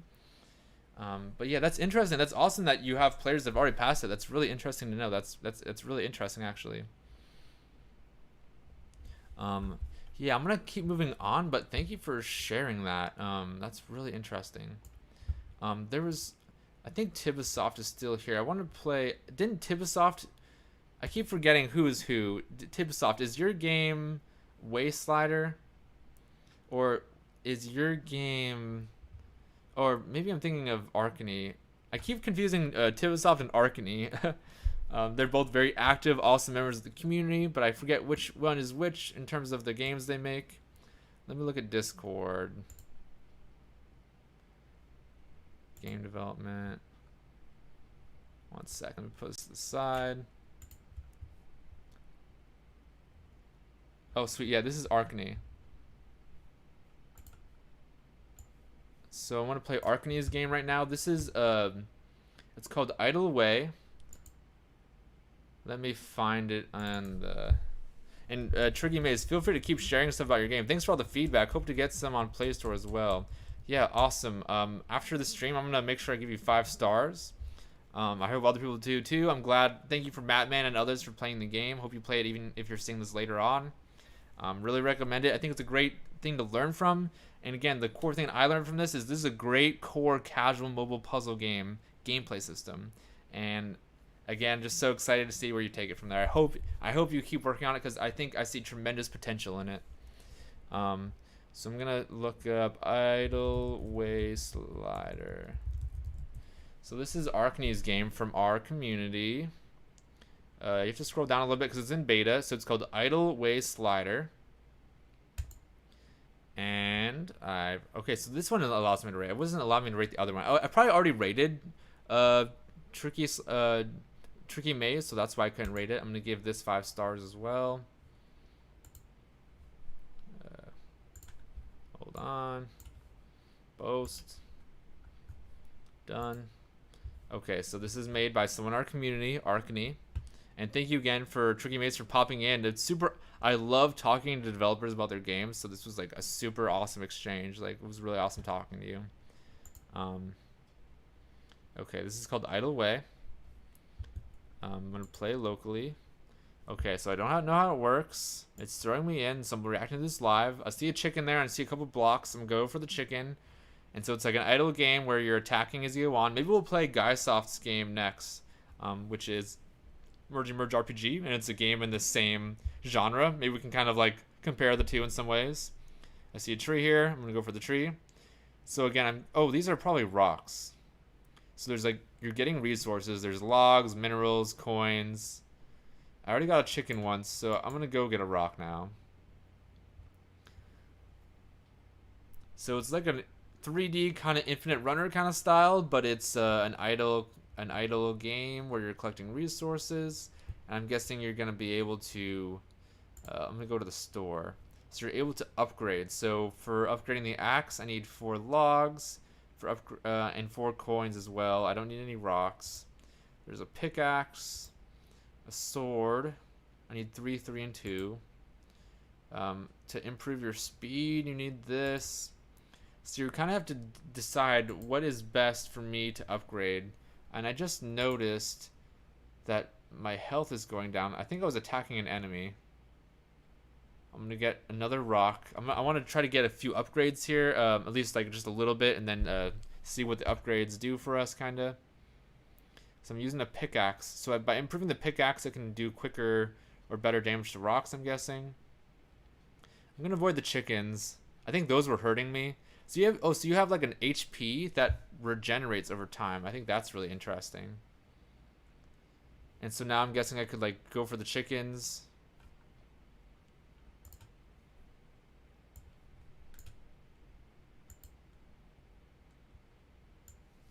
Also, at the end of this, I've been working a lot on Emoji Pop, which is my game on the side here. And I've created the last obstacle that I'll be releasing in the initial version for the App Store. And I'm still working on it, but it's very, very interesting. I think it's personally revolutionary, this new obstacle. You can see there's these candies that are spinning. And it's a new obstacle in the game. So in the game, every level, this is what I was kind of talking about with Tricky Maze. Every level, there's a brand new obstacle that totally changes the game space, expands it in some insane way. For example, I have a ghost that fades in and out, so when it's faded out, you can shoot through it. There's these sirens that constantly change colors. There's these snails that move around, daggers that spin and clear emojis, etc., etc. Each one does something crazy. And the last one I'm going to be doing that I haven't implemented yet is the candy emoji. And so I just want you for a second to imagine what this candy does when I match it and stuff like that. I want you to just imagine what it does, and you're about to get ready to be blown away, okay? Okay, now I like that I can kind of play this game on the side while showing other stuff. That's pretty cool. Like, I might do that with Merge RPG as well. Just like play it for a little bit, but also leave it open, kind of. This game, so to me, this game really appeals to me in that way because I love that it's like slow and I can leave it on the side and kind of manage it. Like for example, I want to just make sure that I'm not going after too many enemies, you know. So maybe when my health goes down, that's when I start paying attention to it a little bit more. And then so I'm gathering these resources. Maybe I'm working or so. I love passive games. That's why I love Spoon's Buzz, which is another game which is actually made by McJohn in our YouTube chat now.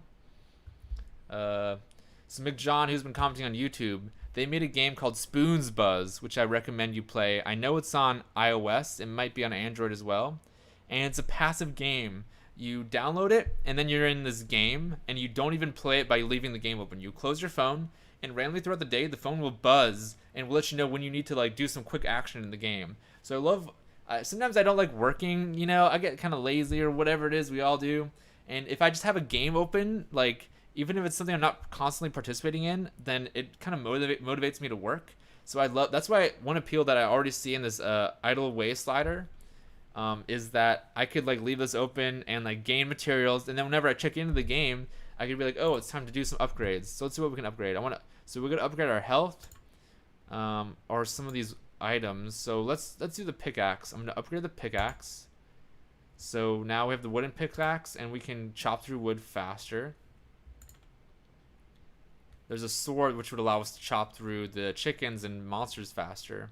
And so this is in beta. So I'm guessing like as you would go on in the game, like the trees become bigger and provide more resources. Oh, I was able to do that one chop there if you saw that. Can I get a sword? I can. I'm doing the sword. And so defeating these enemies gives you coins. So I have the good sword. So I'm guessing I'm just going to crush this chicken now.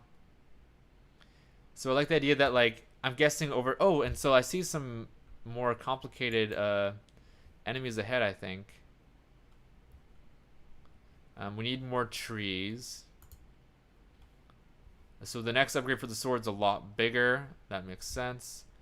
It looks like I was wondering if these items like degrade over time, but it doesn't look like they do. That's cool. Let's upgrade speed. Okay, so we can upgrade speed. That makes sense. That's important. And then I'll probably upgrade health pretty soon. I want to kill this guy. So this is like a dummy. It's worse than the chicken. And it rewards me with 5 coins, whereas I think the chicken was only doing 1. I want to chop some rocks. I like that there's like a really initial upgrade for each item. Guy Corp Games says, I like this gameplay. Idle plus upgrade system is very nice. And this is coming from Guy Corp Games, who's making an amazing idle game right now. So that's a huge compliment to Arkany, who I think will watch this later on. They told me that they were busy right now. But I'm super excited to be playing their game live on the stream. In fact, we could probably play both at the same time. Actually, I want to do both on Androids. Never mind. I'm just going to play this for another minute more, and I want to switch over to Guy Corp Games. It's awesome to hear from Guy Corp Games. So I like the gameplay. Idle plus upgrade system is very nice. In my opinion, Winky Face. In Guy Corp Games is very... whatever, useful perspective. I want to do the rocks. I need one more rock. Then we'll do the final upgrade. Come on. So yeah, I love the initial upgrades for each item are very easy. Require very little resources, and the second one is a huge jump. So I'm able to quickly upgrade each item a little bit and see how much more effective they are immediately, and that gets me hooked into the game right away. So I really like that part of the design. And I can see people focusing on one kind of thing. Like maybe someone decides, oh, I want to really focus on like health and swords. So I want to really clear these enemies and get the coins. Maybe it's going to have a balanced approach. Maybe someone really invests in speed because that makes sense to invest in speed since that improves everything else as well.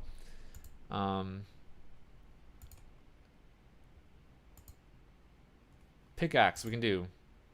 So we got our initial upgrades for our items. It's going a little slow all of a sudden. But this is in beta. I would really recommend you play this game and try out yourself. Oh, now we got our new trees. So I like that already. It's like early in development, but they already got like new items that are kind of propping up in the world as you upgrade your items. That totally makes sense. That's awesome. Close. It's a little glitchy all of a sudden. I don't know if that's me or the game. I think when I spent too much time in the shop, it was starting to slow down a little bit. So now this guy, and like seeing the new items really early on, I'm really excited. Like the new things in the world, the new enemies or whatever. it makes me really excited to like keep upgrading because I want to see like what crazy stuff comes in the future, you know. So I like the progression. I'm guessing this does like a speed boost thing here.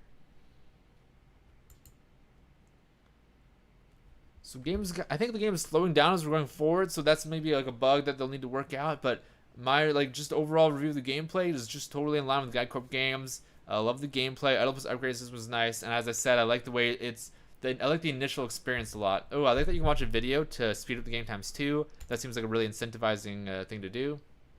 I'm gonna close it for now. I'm glad I gave it 5 stars. Again, it's called Idle Wayslider 3D. I really recommend this game, and try it out and give Arcany your feedback. You can do it in our Discord or in the chat here as well. Super awesome. So I want to play Mergey Merge RPG. I think I need to update it. So in that line, since the games are somewhat in a similar genre, although obviously very, very different, GuideCorp says maybe he needs a pool of objects to avoid performance issues. Okay, so that's great feedback for Arcany when you watch this back. A pool of objects to avoid performance issues. That totally makes sense that could be causing that problem. Thank you so much for that feedback. Mergey.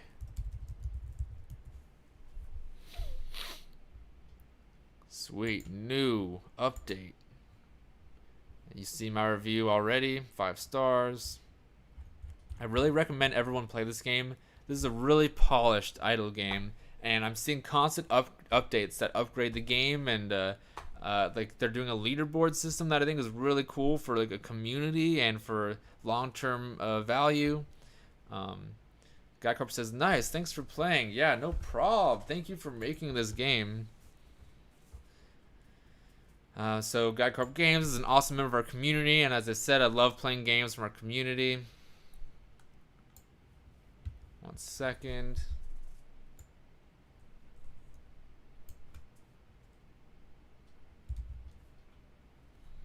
Cool. Okay, so I lost my progress on Android. I was playing mostly on iOS, so I'll just start from the beginning, which works for showing you for the first time. So the idea is it's like one of these merge kind of games where you're combining weapons, and when you get 2 of the same kind of weapon, I like that he's naked at the start. That's really funny. And again, I love the visual style. It's so good. I can combine weapons to create better weapons. Okay, so this is different. New max item equipped. So by getting a new maxed item, this is new. I get gems. This is really cool. I think this is an awesome reward because like when I got that new item, like it felt good, but I wanted some kind of extra reward. So I love that you're giving them gems for doing that, for achieving a new item, a new level. And then you can watch to get more than double the amount of gems. That totally makes sense. I would do that, honestly, if I wasn't streaming right now. That's super awesome. I love that feature. That's totally brand new to me. Okay, I want to make sure I keep up to date with these. 1 second. So you can combine level 1s to get level 2s. So this is a mechanic we've seen some in games, but I love the way it's executed in this idle game. Okay, after I kill this wolf-looking thing, I'm going to combine these. And I got a new max item equipped. Zender says, watching ads to boost your earned rewards even more is great, says Zender. I totally agree. That's really great feedback. GuideCorp Games says, thanks. Yeah, I really would do it otherwise, but I just like don't want to make everyone watch the ads on the stream. Can't wait to get feedbacks. Yeah, so again, this is like a really well thought out game. It's called, let me switch for a second, Mergey Merge RPG. You just gotta type in Mergey Merge RPG. Mergey Merge, some combination of that to get it on Google Play or iOS as well. Let me go back. And again, I love these idle games because I need to be constantly engaged in some kind of game. Like, honestly, sometimes when I'm working, I literally will open Civilization or Grand Theft Auto and just leave myself in that world. And it just, or even like Red Dead Redemption, and it just gives me like some kind of satisfaction to be engaged in some experience. So now that I've discovered like my love of idle games, like Mergey Merge RPG, like it makes much more sense. You know, it's a much more incentivizing like passive gaming experience. You know, even if I'm not like totally optimally playing, it's fun to just leave open. You know, and it feels like I'm engaged in some experience. So I died there. So I'm gonna make sure I get past a couple levels on the stream. I should probably focus on other items, not just swords, huh? Zendra says, this is why RuneScape is so successful. It lets you choose between high engagement activities and idle activities. That is a very interesting point. Um, I love, even in more in general, I like games that leave themselves open to multiple play styles, to multiple kinds of people playing games. So like you said, people who want to play passively or really get engaged, it rewards those people who are constantly engaged and constantly trying to merge their items to constantly be engaged and constantly like maximize their effectiveness. But I can still play passively and not have a bad experience. I can still have a good experience. So that was an excellent point made by Zendra. Let me go to the wearing of items. I'm gonna do this twice in order to get the maximum amount of stuff. One thing I was wondering is, I'm just curious about this. Like, when I get a new upgrade, so right there, I had like a level 1 suit that I was wearing, and I wanted to combine it with another level 1 suit. I was almost wondering, is it possible for me to drag it up there? Because sometimes I get nervous because I don't want to take away his shield and then hurt him when he's facing an enemy. I was wondering if Kessels is back. What's up, Kessels? One of our mods is back, one of our founding members. So, for example, I put a level 1 in there, and I get the gems, which I super love. I kind of want to put the shield in there again, but I have to take the shield out. Does that hurt me while the shield is off? So like that's like the only thing I could possibly think of in terms of feedback so far is like, is it possible maybe to merge it into the currently occupied slot? I'm wondering if you think that's a good idea or a bad idea. I could see like timing it out is kind of fun, so you time it out so that you're like against a bad enemy. Like that part of it's kind of fun and live, but maybe it would be like easier to play if I could just put it right in the slot, or maybe there's probably things I'm not thinking about that maybe would make that a bad experience. Let me. Guycarp's game says, haha, yes, I've been thinking a lot about that, but it gives a bit of pressure and strategy, wait for the right moment. That is a very interesting debate. Like, because I was going on in my head about that. I'm like, because there are some pros and cons, but I agree with you that like, I think that's a bold design choice to make it like more pressured and more strategic. I think I agree with you. I think you've convinced me. Because there is something fun about it and risky. Kessel says, saw your Discord message. Did I send you a Discord message? I already forgot. Oh, yeah, cool. No problem. Yeah, I was asking people. I was asking everyone I could if they want to play in the tournament. But it's no big deal. We figured it out. Thank you so much for checking in, Kessels. But we actually got enough people to play, and it actually wasn't working anyway, so it wasn't too big of a deal. Thank you for checking in, though, now, though. That means a lot. When level bar is full, press on boss icon. So I'm not going to do that because my health is almost empty. So now that I'm kind of ranked up a bit, I want to keep playing. I'm going to take away his shield so he just dies. Oh, wait. Yeah. His health is low, I think, right? Cool. So now I want to equip him with all my newest stuff. And I'm going to try to win. But yeah, that debate of so to be totally in the player's favor, you would allow them to merge stuff into the item slot so they're never like vulnerable. But that's such like it's so much based in timing and adds strategy. So I think it makes it fun. I totally agree with you. I'm curious what other people think, either now or afterwards. Like, do you think that you should be able to merge stuff into their item slot? Or do you think that that would benefit the player, Or do you think that like that appeal of strategy and timing, and pressure, I think it adds a new dimension, a kind of like a new appeal to the game, and a more engaging moment-to-moment gameplay. So I'm someone that goes for the more bolder design choices. So I think I agree with you that I like the way it's designed now. It's awesome to know that you were thinking about that. I love asking questions that developers have actually spent a lot of time thinking about. It's pretty cool. So I'm going to merge some more stuff together just so I'm ready for the boss. Something else I was doing is I make sure I can put the level 1 slot in first so I get those gems, and then I do the level 2 separately so that I get as many gems as possible. Nice, Skycorp. Thanks for your feedback. Yes. So let's just go for the boss. I think I might be close to dead, but that's okay. We might die and have to restart. That's cool. Uh-oh, not looking good. And so I want to also use like the gems and stuff. So let me just upgrade stuff a little bit more. And I want to use the gems and see how they work and stuff. Because I haven't had access to the gems before. Let me add some stuff to kind of make my health better. Did you already try the other buttons, skills, heroes? I want to make you click everywhere. Yeah, so like, I was thinking that. I was like, oh, I want to try the new stuff. But I'm so addicted to the gameplay that I couldn't pull myself away, I think. But I definitely want to check that stuff out because that would be new to me. Let me do that. Let me just, give me 1 second. I just gotta keep playing a little longer. I can't help myself. Level 4. Okay, now we got the good shield stuff. Okay, let me go to shop. So this is where you get the gems, and you can remove ads. That totally makes sense for monetization. Boost. I like that you can also watch an ad instead of play gems. That's cool. That's smart. Get 2 times damage for 60 seconds. So I like that these boosts are time sensitive, so that you can, like, again, it adds to the strategy. You can pick them at the right moment when you're in a difficult spot, or you're at the end of a level, or you're playing a boss. I want to use some gems when I get to the boss. Gears. So the gears take coins, so I like that. I believe you get coins whenever you defeat like an enemy, right? So I'm at 333. Let me go to the boss. Okay, let me use a skill. 2 times damage, 3 times defense. So that's gonna help us get through the boss. And I could see that being really appealing, like later on in the game when the enemies are harder and stuff like that too. I like that we see our boost in the top left here. That makes sense. It looks obvious. That's awesome.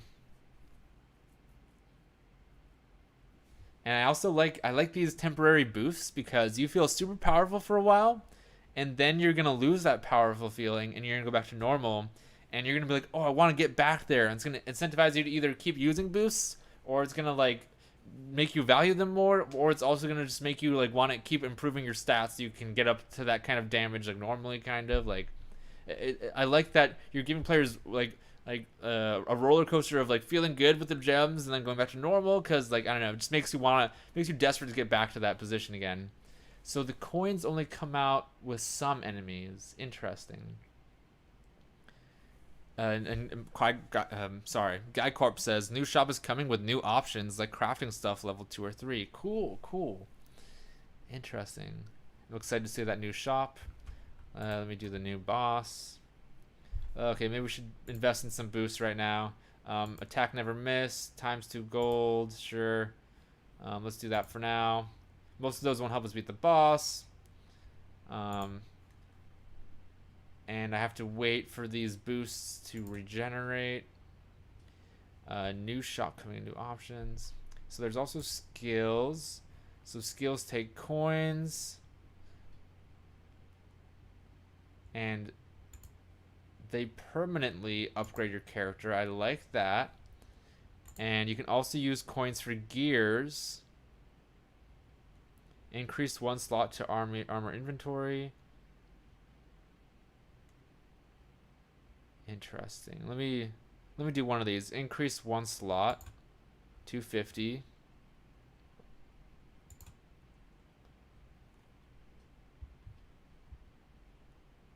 Oh god. I'm gonna win. Let's go. Level 3, here we come. Interesting. So that got me some coins. I'm curious, do the coins sometimes come on enemies, or are there certain types of enemies that always give you coins, or is it random? Because I like that the coins you can keep getting, so even if you're not doing too well or whatever, or you're new to this kind of game, you can keep getting coins to keep like leveling up, kind of. Random, says the Guy Corp. Okay, I like that. Interesting. It suddenly got slower, although that could very well partially be my emulator. I'm pretty sure it is, actually. I might exit and come back in.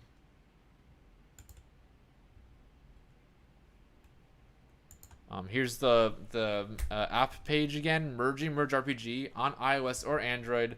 Let me share it in the chat really fast.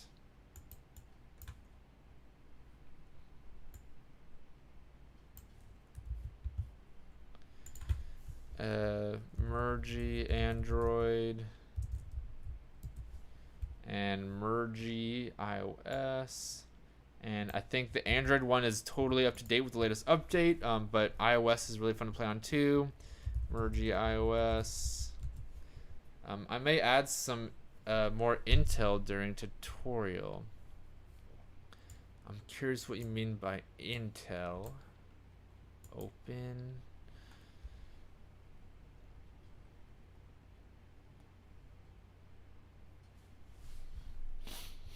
I'm curious if you're gonna tutorialize these boosts and gears.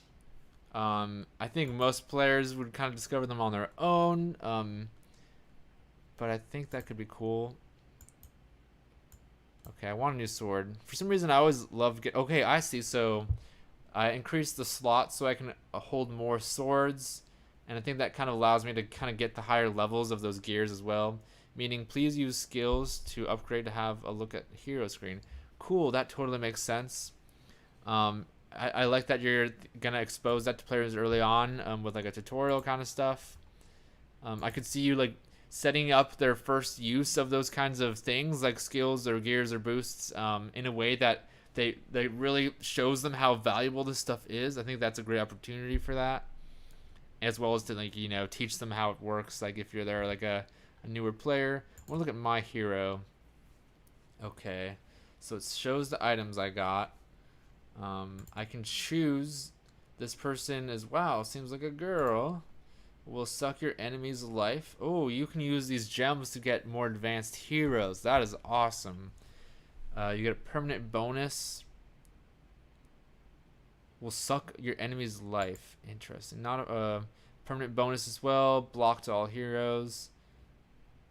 Not afraid. Stop attacks with its bones. Old and used but rich. 300% bonus with gold. So I like that you can like spend your gems in order to get like the kind of advantage you want, and it also has a cooler look to it. I think that's really smart. I'm gonna go with this person. She looks kind of badass to me for some reason. Okay, I want to get a new sword. To me, I value the sword. I like the just whacking through enemies with like a lot of damage. For some reason, I value that a lot. I've also added a transmo system. Like in WoW, you can change a hero's skins. Interesting. Oh, I'm about to get a level 4. I'm gonna go quick. So again, I love that you can't just do it immediately. I think that's really smart, and some would disagree, but I think I totally disagree with your logic on that. Level 5, let's go, get it. But it doesn't seem obvious seeing you playing. I've added a transmo system. You can change heroes' skins. So that isn't what this is. What do you like? How do I access that? You can share your hero. Oh, and I like that you can like share your hero to social media for gems. That's pretty smart. Try again to go on hero screen. So I'm on the hero screen.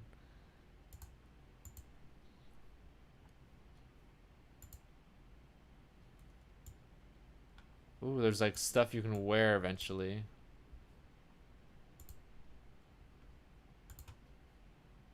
These are the different levels of items. I like that you're showing like how advanced it gets. Well, I had no idea you could get this advanced. That shows like huge long-term value. I like that you're surfacing this. Click on a warning sign icon. Okay. Whoa. Oops. My hero's name. You can change what your hero looks like. You said by clicking a warning sign. Doesn't the warning sign change what I'm using in the game? So if I click that, it changes to... Oh, it doesn't change it in the game, just in the skin. Okay. So if I pick like all level 1 items...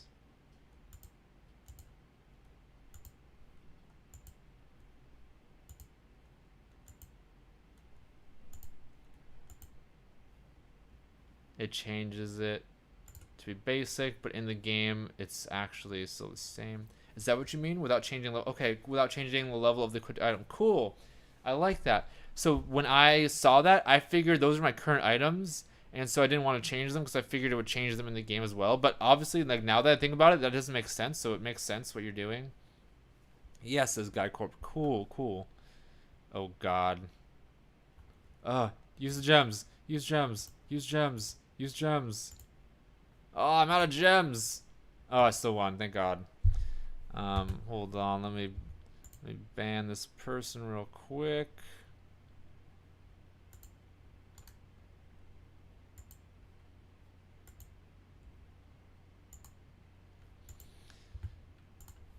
Okay, cool. That's interesting. Yeah, I was trying to think like how could you make it so it doesn't seem like you're changing the items? Um that's interesting cuz yeah, I was just afraid. I was wondering if it was like that, but I just didn't want to even risk it cuz I didn't want to like mess with it. But it makes sense that you can like change your skin like that. I wonder if there's a way to make it so the players know for sure they're not going to be messing with their items, kind of. Like one thing would be like if you could see the items you're using at the top, and then this way these ones definitely look cosmetic. But then again, like that takes up more screen space, so probably not a good idea. It's interesting. I feel like you may be able to do that with UI or something like that. I'm not sure exactly. You can name your hero. You need to be connected to set or change your pseudo. Cool. That makes sense. I will do that later on. So I can like save my progress on Facebook and shit too. Settings. You got the Facebook page. I'll think about it because in my opinion it's a very funny feature. I like the idea that you can be like a level 100 warrior and like be wearing like garbs. I wish I could like go back to like being naked because that was the funniest when you start the game and you got this naked guy like running around all smiley. I thought that was hilarious. I'm guessing that's what you mean by like hilarious, that you can kind of like maybe you have a giant ass sword but you're like wearing like rags. I can see that being funny. And yeah, and again I like the customization option. I'm doing something in Emoji Pop right now. I'll just show you real quick. Is a feature I've been working on over the weekend is so the game's all based around emojis, and so I got an emoji where you can like pick what you want your emoji to be like, and you can like select different faces and stuff. Like I think players are really incentivized by that like customization figure, and it allows them to like kind of more invest in the game a bit. You know, I'll make it possibly naked again. That would be awesome. I would be naked in any video game. If it's possibly naked, I will be naked. I guarantee it. Even when I play like a let me get back to the game.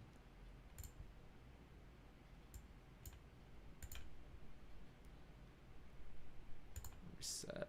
Even when I used to play like Elder Scrolls, I like if video game characters can be naked, that's just hilarious to me, you know? Zendra says challenge accepted. That's pretty funny. Even in like Elder Scrolls, when I played Elder Scrolls, I would make it so that every person I came across, I would just take off all their clothes, and so there's just like bodies lying everywhere. I just think that's hilarious, you know? There will be a version of my game that you won't be able to play on Twitch. Oh, like so Zender, you're gonna do your own like version of the naked game. That's pretty funny. Maybe as a community right here now, we should set the precedent. We should make sure that we all. Oh, Mr. Bezroor, we actually finished the tournament. We did it at the top of the hour at 10 a.m. or 10:30ish. But you could totally join next week. I'm glad that you're interested. If you follow the stream, I'll let you know when we're live, and that way you can join our next tournament. We're hoping we're gonna have like an even bigger tournament next week for some like real dough. So that'd be dope. Thank you for checking in and offering to be part of the tournament though. That's really helpful. We would love to do it again next week, and we could even change the time in a way that like everyone can join or whatever, you know. Guy Corp says all out of PvP features Emergy will make it Emergy tournament. That would be sick. What if like you had like limited resources? Meanwhile, you can check the leaderboard. Oh yeah, where's the leaderboard? Is there? I'm sure there's a link to it in the game, right? Oh, is this it? Yes. So there's an online leaderboard. Mr. Bezroor says, yes, I'll join you next week. Thank you so much, Mr. Bezroor. I would love for you to follow. If you could follow, I'll be forever indebted to you. Okay. So yeah, I love that there's like a. I think us as indie devs, we need to be thinking more about like competition in order to create long-term value, as well as community-oriented features. And so I think this leaderboard has great potential for that. So it lists all the players in the game, and there's a lot of them, and it shows their current face of their emoji, of their not their emoji of their character. Thank you, Mr. Bourgeois, for the follow. I'll give you a little shimmy. Thank you so much, Mr. Bourgeois. Gives you their pseudonym, their level, and their score, and so it's kind of like this grand ranking system. I love this. I love the idea of this, like. That's awesome. And you can kind of climb the rankings and become one of the top members of the whole community. I think that's really awesome. I would love the idea of like some kind of PvP feature. Like, what if there was like limited? Everyone had a certain number of limited resources, and you had like a certain amount of time to get, I don't know, as far as you can, or maybe you're going against each other at some point. I don't know. I think that could be interesting. Next release of the leaderboard will show current equipped stuff of each player. I like that. I like that. What if there could be like clans for a competitive feature? What if there were like clans, and so you could be with like a group of like 5 to 10 other people, and like each week, if you're like, if y'all make the most progress compared to the team you're going against, maybe you get some big reward, each player in the team. Like I could see this leaderboard and these kind of PvP or community features. I could see that continuing to add retention to the game and like long-term value, maybe even. I like that you're continuing to update all this stuff. I love that you're gonna. I love the ability to show off what your current items and stuff in the leaderboard. I think that's really cool. And that's great for like bragging rights, you know. So it's one thing to like be great at a game on your own, but it's another thing to like be able to show it off with the rest of the world. So that's why I think this feature's so great. Yeah, thinking about clans too, says Guy Corp. Maybe crazy boss to defeat in group and PvP leaderboard. That could be cool.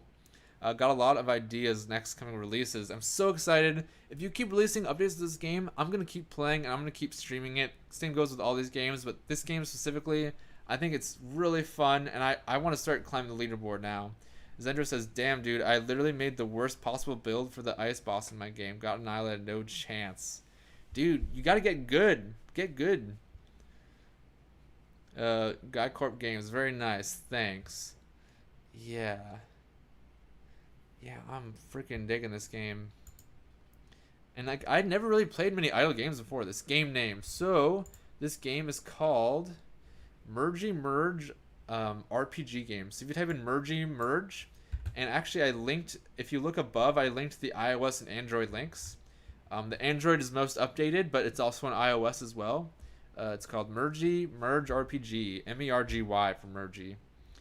And so that's the game name. And if you look just a little above in the chat, I included the links so you can download it and play it on your own.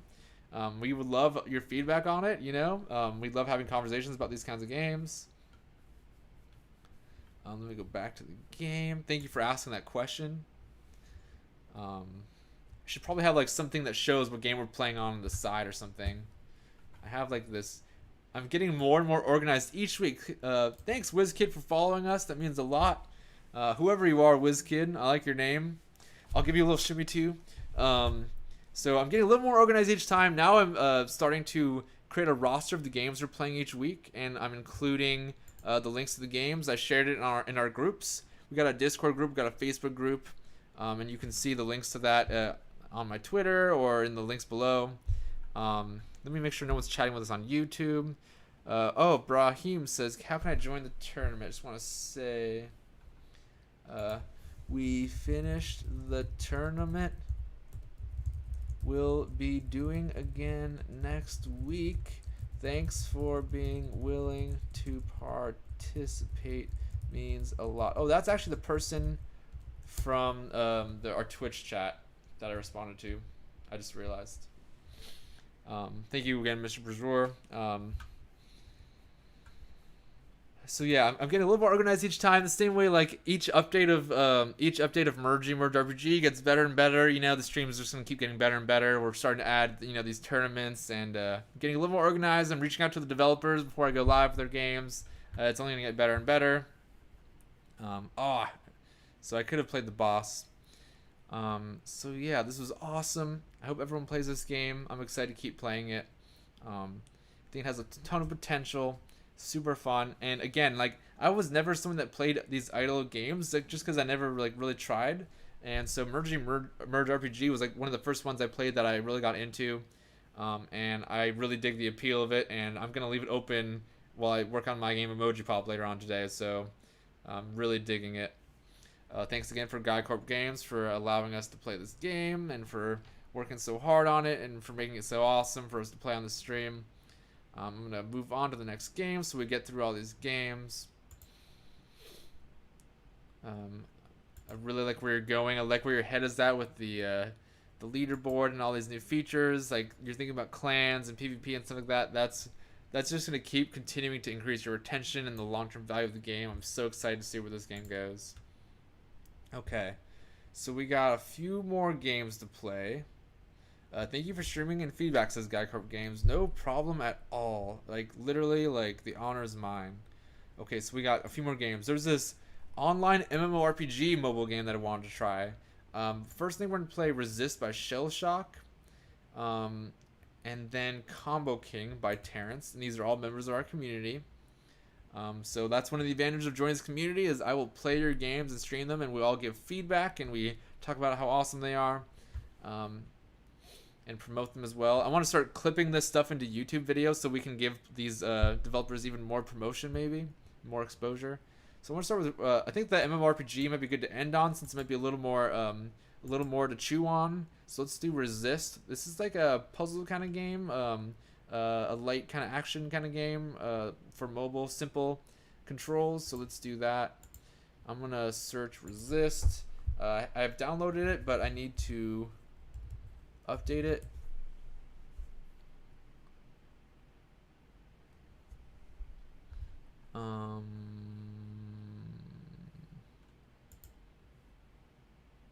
Oops, I need to resist. Let me type Shell Shock. Oh, search in Google Play. I'm in Game Center. Search in Google Play.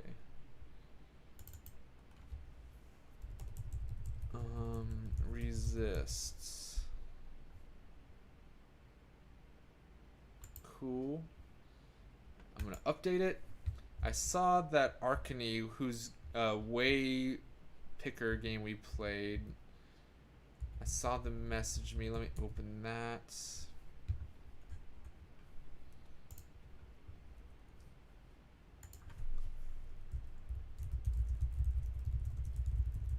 Let me open Resist by Shell Shock Studios, a member of our community.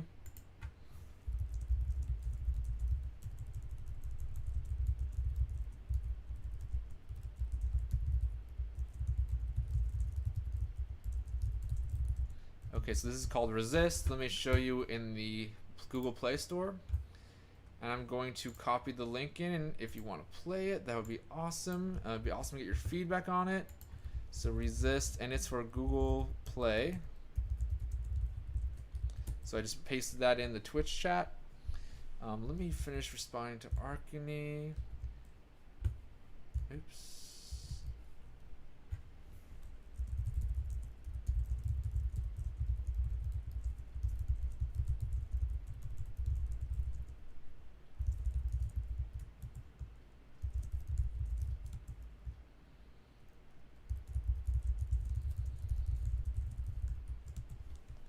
Okay, let's open this baby up. I'm gonna close this, just make sure. Okay, open.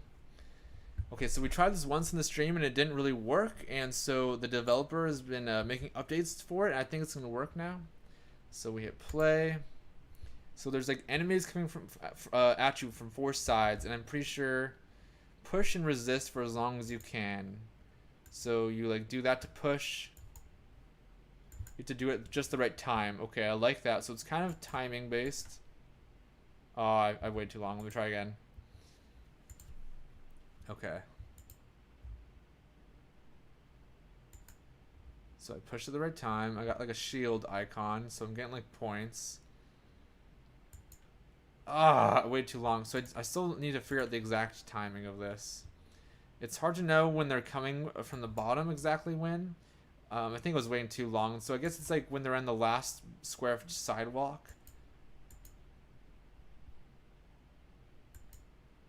Oh, frick.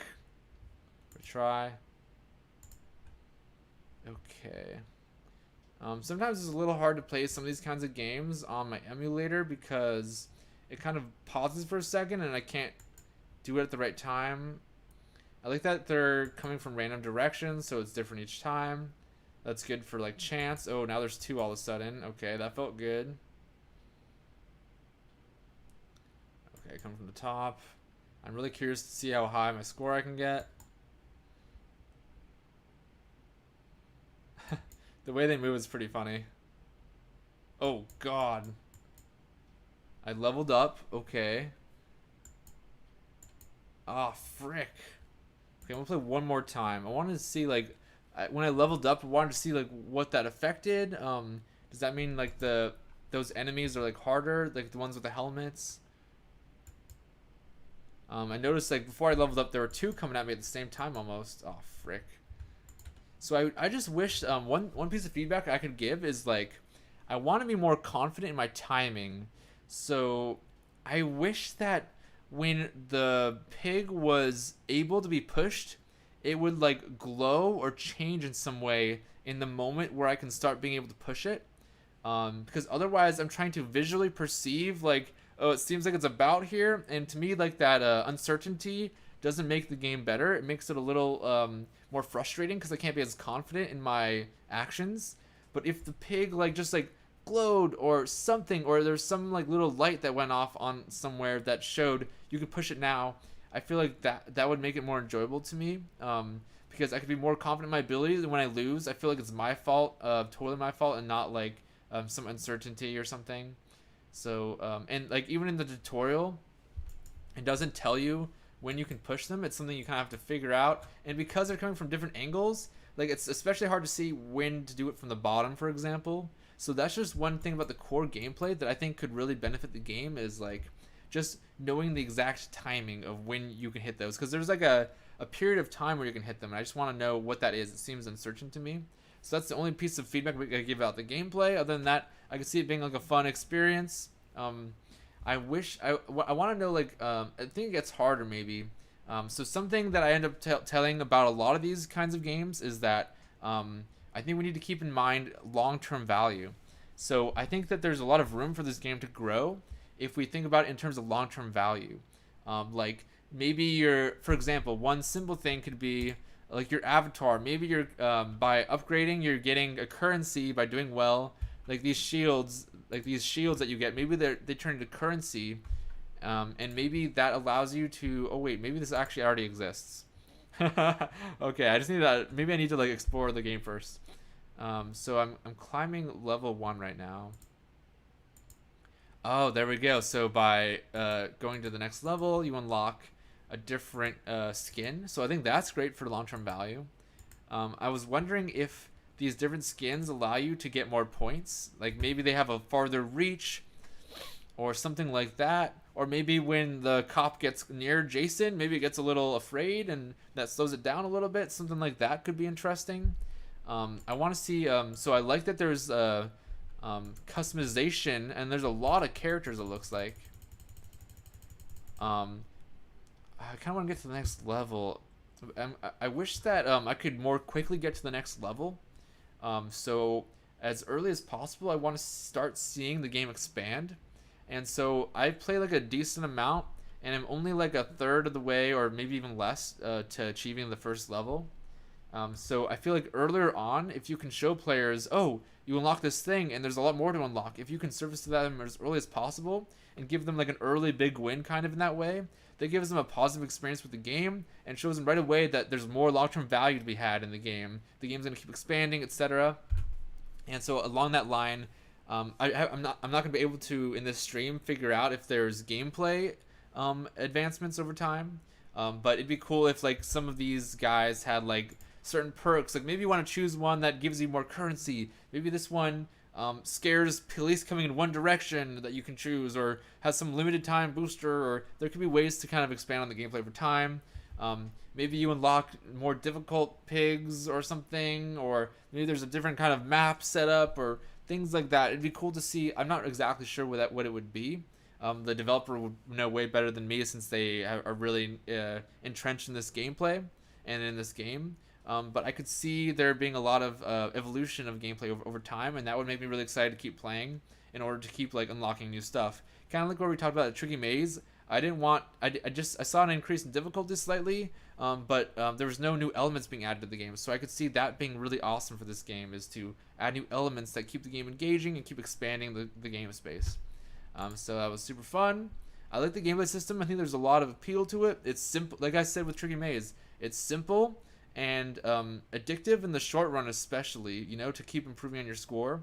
I just want to see more long-term appeal. Maybe there's like events where maybe there's like a competition where like every day you're trying to be the high score or stuff like that. There's like a ton of things you could do in order to create long-term value and make it more retentive.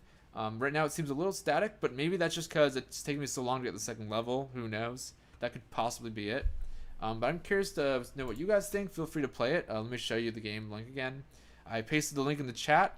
It's at Google Play, and it's called Resist. It's newly updated. They fixed the bugs and everything.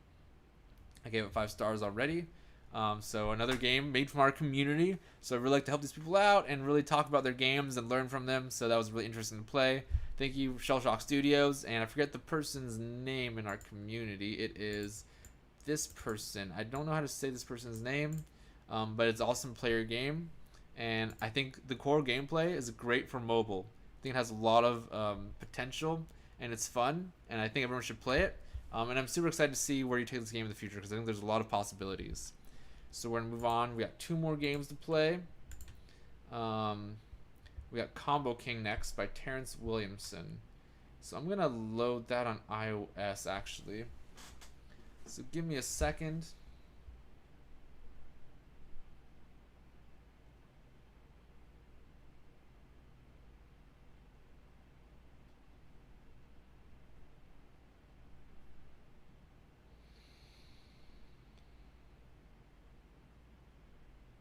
One second. Cool. Okay. So this one is for Google Play and iOS. It's called Combo King by Terrence Williamson, another member of our community. So I'm looking it up now.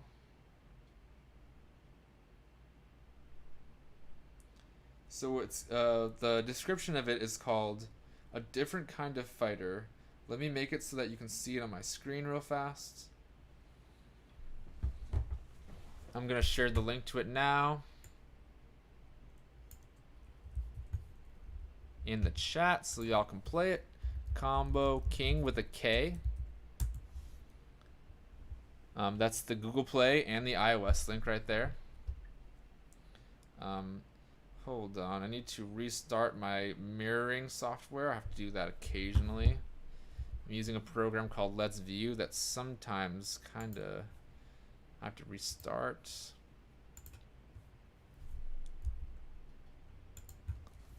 Let's View.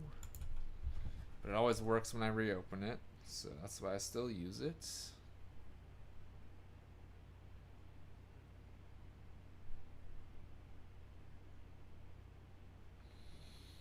I just realized I haven't been drinking water. My throat's kind of sore. Let me make sure we don't have any more comments on YouTube. Nope, we are good.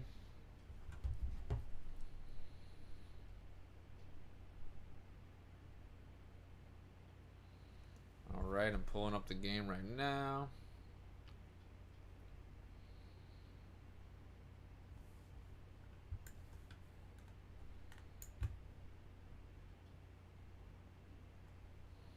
Here we go.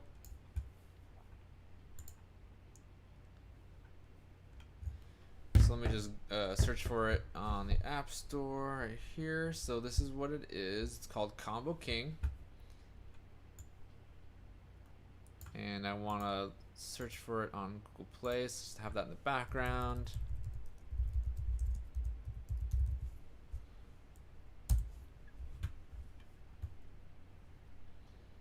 is. And Terrence Williamson made this game in our group, in our community. So I'm gonna get it. So it's like a mobile fighting game. I'm really curious about this. It looks funny. It looks interesting. It looks like they have made some changes to the kind of typical control scheme for these kinds of games. I'm gonna delete some apps just to make sure I have enough room for it.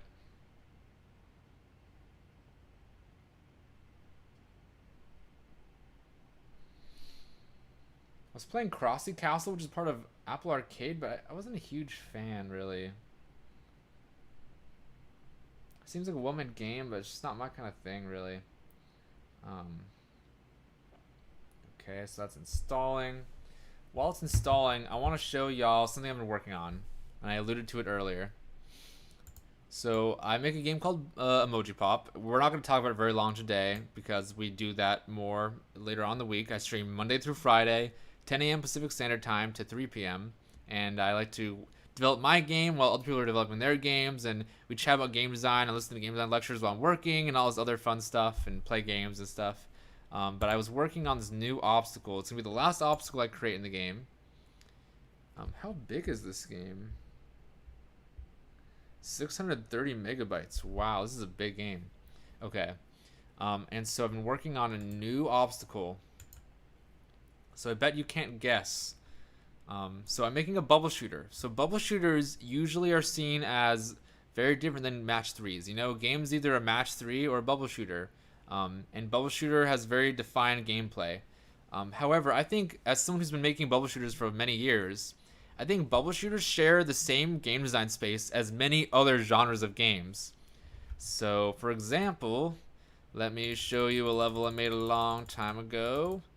Bubble shooters have a lot in common with shoot 'em up kind of games. You know, you're shooting, aiming, and shooting stuff. So, for example, I've borrowed the Space Invader mechanic, and I've added that as an element in my game. Oh, God. So you're trying to make matches with these Space Invaders that are constantly moving. It's timing based. So it's like Space Invaders, but you have to match them instead of just shooting them. And so there's tons of these other mechanics and shoot 'em up kind of games that I'm looking to be inspired by. Like Missile Command, you know, Space Invaders is one. There's all these kind of things. And so they have these, the bubble shooters have this shared space with lots of other, not just mobile games, but just games in general. Another shared space that I think they could have is with match threes, surprisingly enough. So these candy emojis in the game, you're able to shoot and make matches with them like normal emojis in the game, you know? Like they're mostly colored emojis you match with in different ways. But another thing you can do in this game is you can play these candy emojis like a match three. So they're kind of meant to be an allusion to Candy Crush. So if I select these red candies right here, it makes a match and all the emojis slide up. So I can make these matches in addition to making matches by shooting. And so my whole idea is in this bubble shooter that I've been making, I want to expand the design space. That's why I'm looking to shoot 'em up games and match three games. I want to make the ultimate mobile puzzle game, the ultimate. And so because they give players the ability to create and share their own levels, and they share them to Twitter or Facebook for the entire world to play simply by clicking the link from any device. I want to include all these crazy features so that like players can make all kinds of mobile games without coding or anything, and they can go viral and they can use them in crazy ways. And you can make like a match three kind of game, or you can make a bubble shooter, or like a shoot 'em up kind of game. So I'm trying to just create this hugest design space as possible.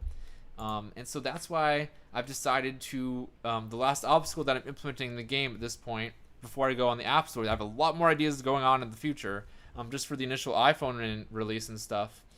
That's why I've decided to include this candy emoji, because I think to sell myself as the ultimate puzzle game, like as I said last week, there's people in the mobile puzzle space that say that forever into the future, match threes are going to dominate. You know, match three. The Chris DeWolf, the CEO of Jam City, says he expects Cookie Jam to be a very popular game in the year 2070.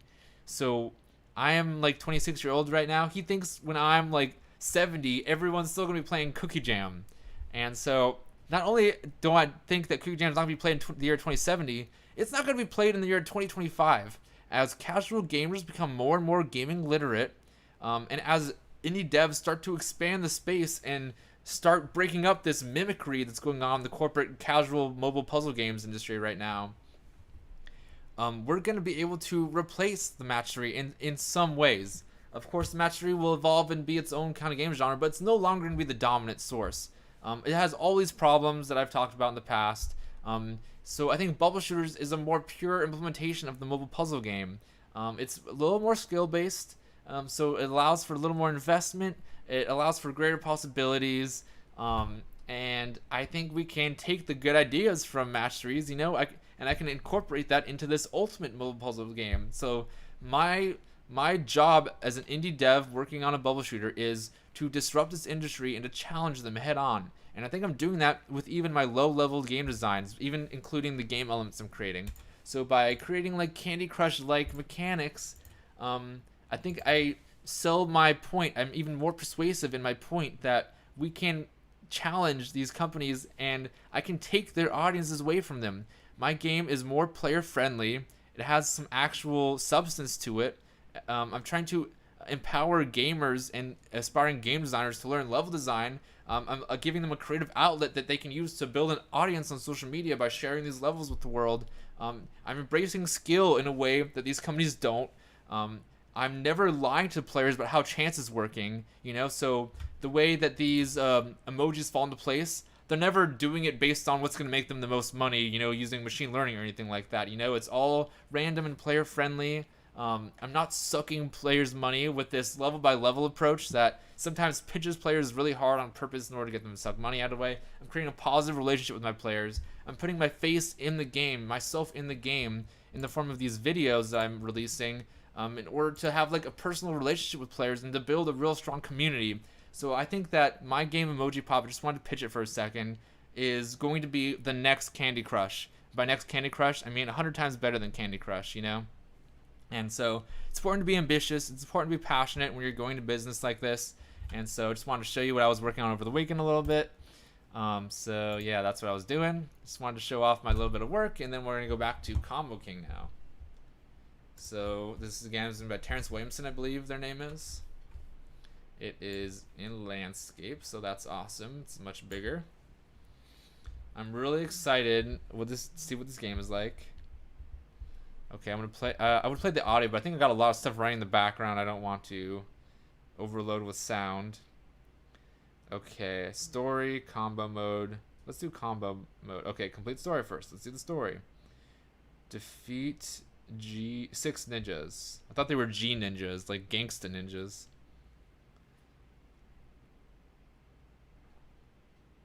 Hold on, it stopped mirroring. Gotta mirror it again real fast.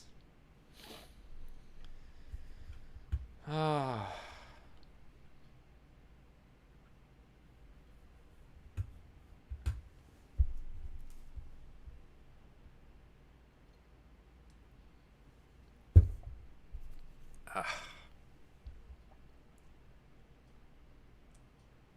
Sweet.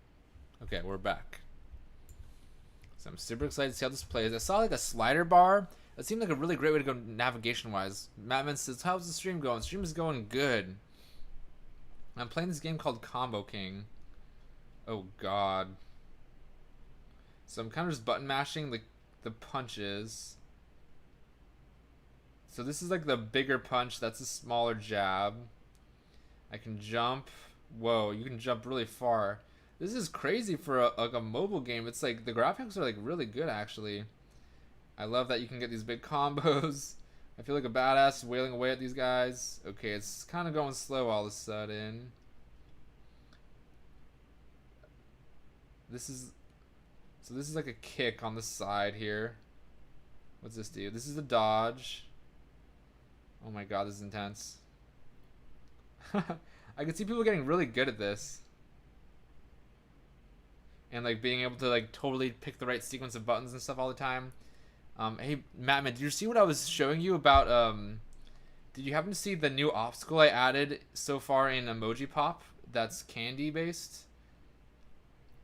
I'd be really curious what your take on it is. It's still a work in progress, but I think you'd think it's pretty interesting. I'm really excited by it. It feels really good to like wail away at these enemies. It's kind of hectic. It's sometimes I have a hard time seeing what I'm doing a little bit. Dash. Okay. What is the start? Okay, they got these ninja blades. Okay, that's like a temporary power up, kind of. That's cool. Like a big win moment you can use.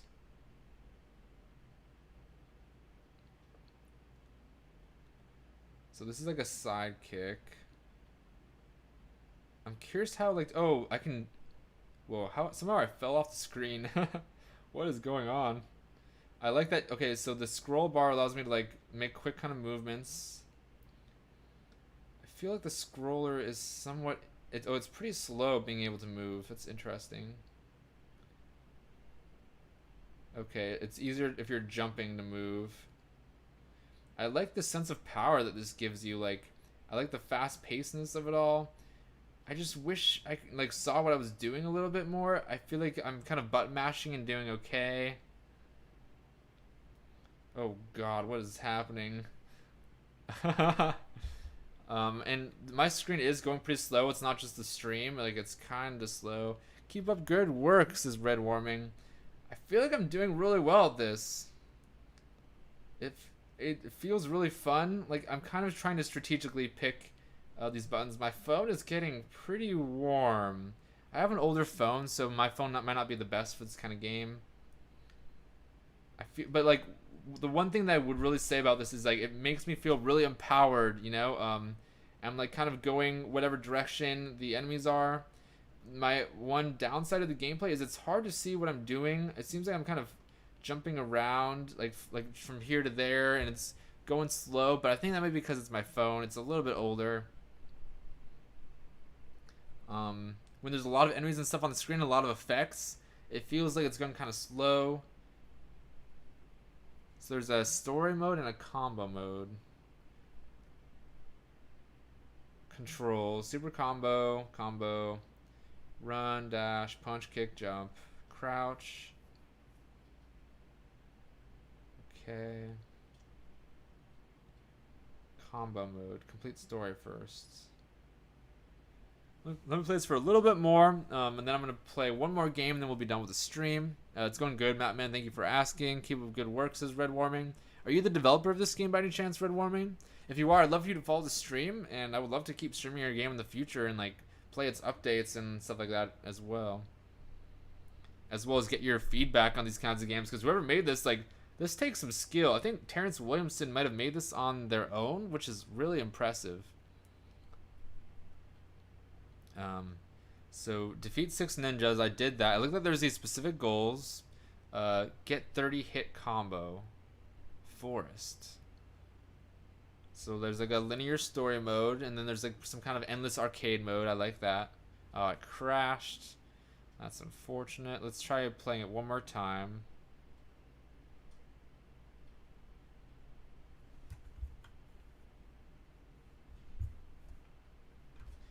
Yeah, maybe my phone is just not good enough to handle it. I think that's a possibility. Let me make sure you can see it. It's also available on Android. I'm surprised it only has 100 downloads because it seems like a real intense, like well thought out, like fighting game. Skip. Okay, story. I'm going to the second level.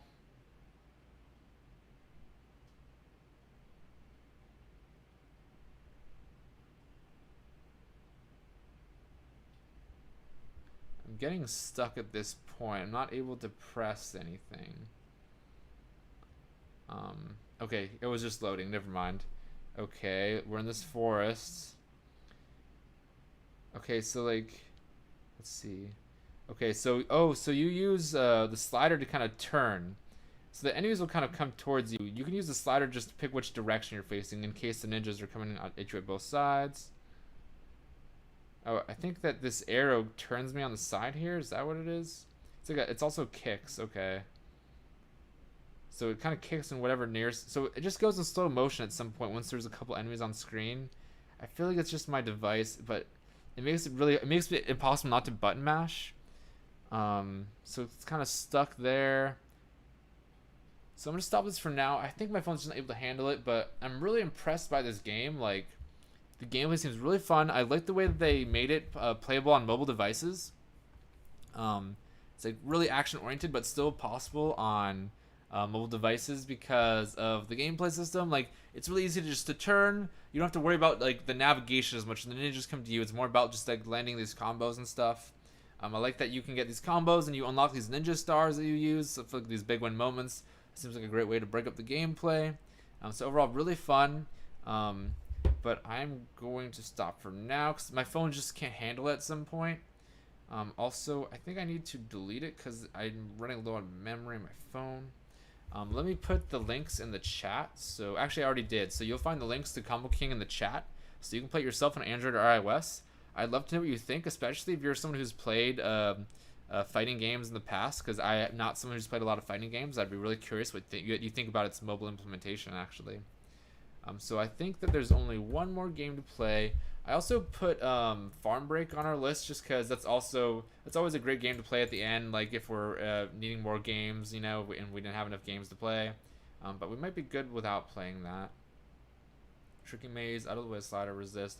Okay, I wanted to check out this Darks Unleashed Online. It's made by Refats. I don't want to say their full name because I might mispronounce it. So let me see. Do I have it installed yet? Darks Unleashed Online. Open. I do. So I'm just gonna sign up for this MMORPG and just check it out. I like that it's on mobile. Let me give you the links. It's on Android and iOS. Here's what it looks like. Let me send you the links.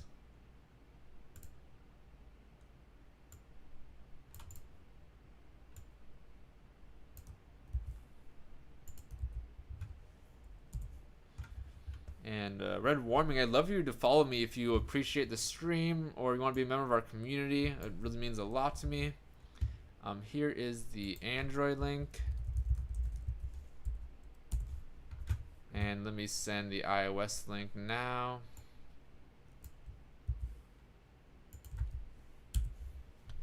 Okay, I want to try this out. I might log in. Okay, I've already logged in. Cool. Adventure is starting. Okay, so I was just creating my character. So class.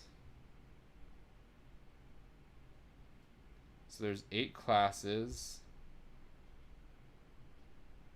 Oh, there's some that only pro players can play as. That's cool. Already I see all his long-term value. That's awesome. This guy seems kind of cool. Archer. Let's go with that. Female or male? Okay, I'll just do male.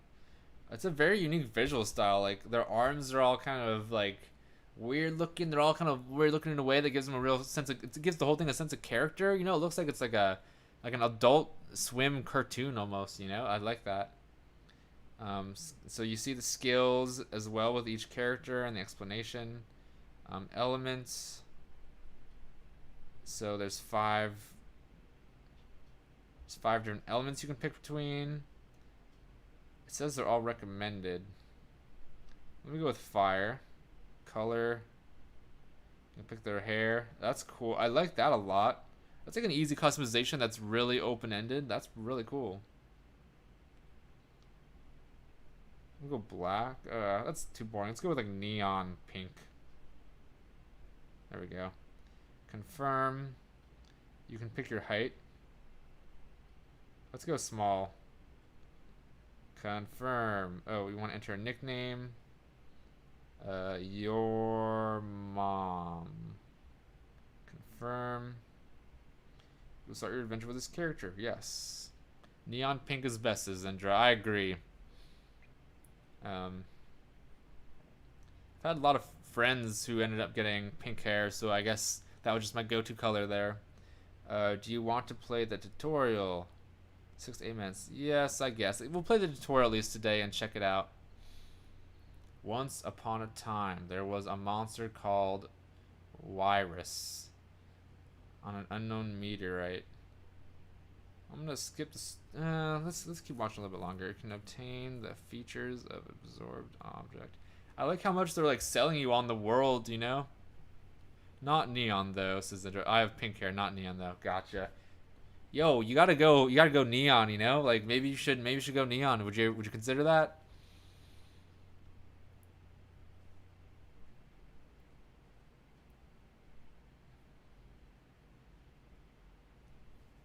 Get ready for the impact. I will at some point, says Zendra. Cool. Do it. Let me know when you do it. I used to in high school. Gotcha. Nice. I've never dyed my hair, but I like do weird stuff with it sometimes because I like to cut it on my own. It's kind of like a joke, but I just cut it on my own. Like I think I cut it on the stream last week. I think I'm gonna start growing like a what's it called when it's like long in the back but not anywhere else. Just because I have a hard time cutting the back, so I might just like grow like one of those things. I forget what they're called. I'm not good with names of things. Yeah, I like that they're selling you in the story. A mullet. That's what I was thinking of. Kessel says I'm busy with setting up meetings with companies for the week. That's always a good thing.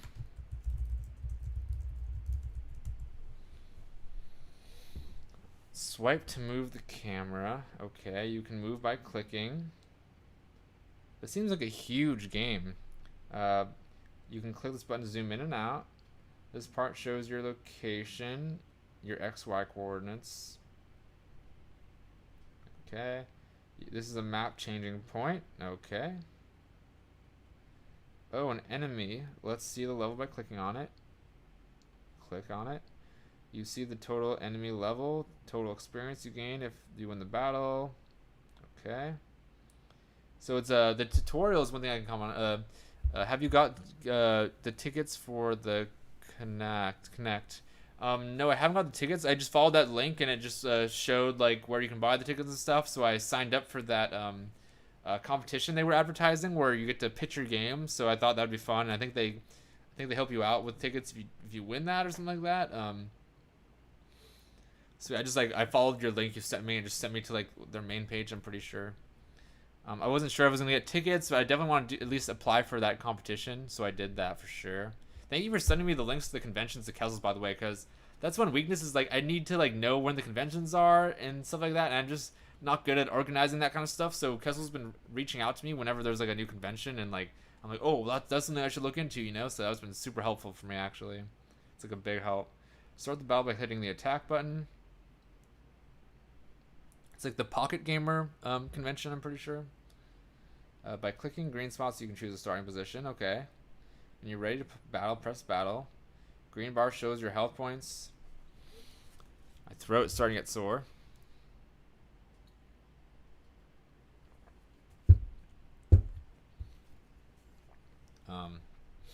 Let me show you something really fast. I'm not sure if maybe you were all here for it, but this is a new obstacle I've been working on. There's a chance you might have seen it, maybe not.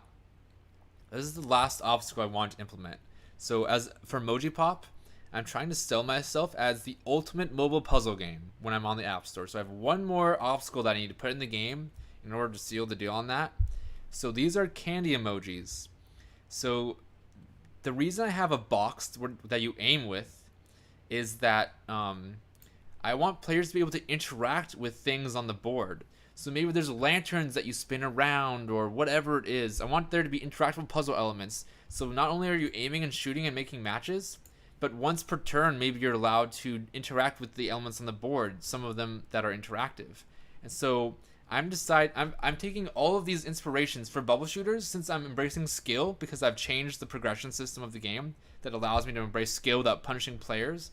I'm trying to be inspired by all kinds of different games and trying to incorporate those mechanics in my game in different ways. So I showed you the Space Invaders game. So I'm kind of created like a Space Invaders obstacle that allows you to play Space Invaders in the game. Another thing I'm doing is allowing you to incorporate the match 3 element into the game. So by making, you can make these regular candy matches and these candies slide down. You can also, once per turn, you can select a match on the board, and so it's taking the match 3 mechanic, and that's why they're candies. It's an allusion to Candy Crush. And so I'm trying to incorporate all these different mechanics to make the ultimate mobile puzzle game. And so that's like the latest obstacle that I wanted to show y'all. I think it's pretty cool. I just have to work on the implementation to make sure it's simple and understandable and everything.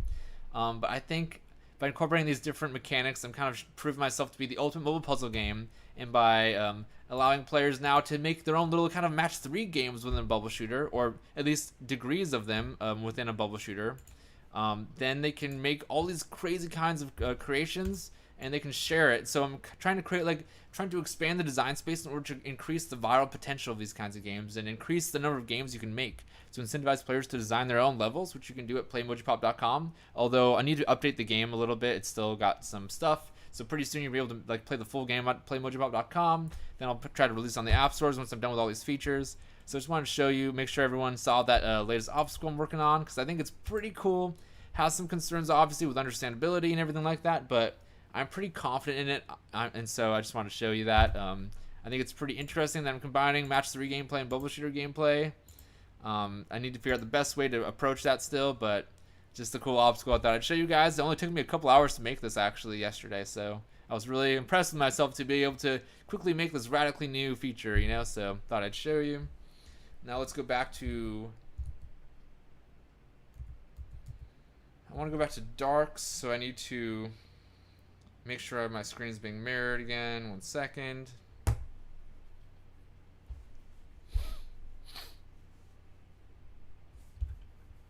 And we got a couple more followers today on this stream.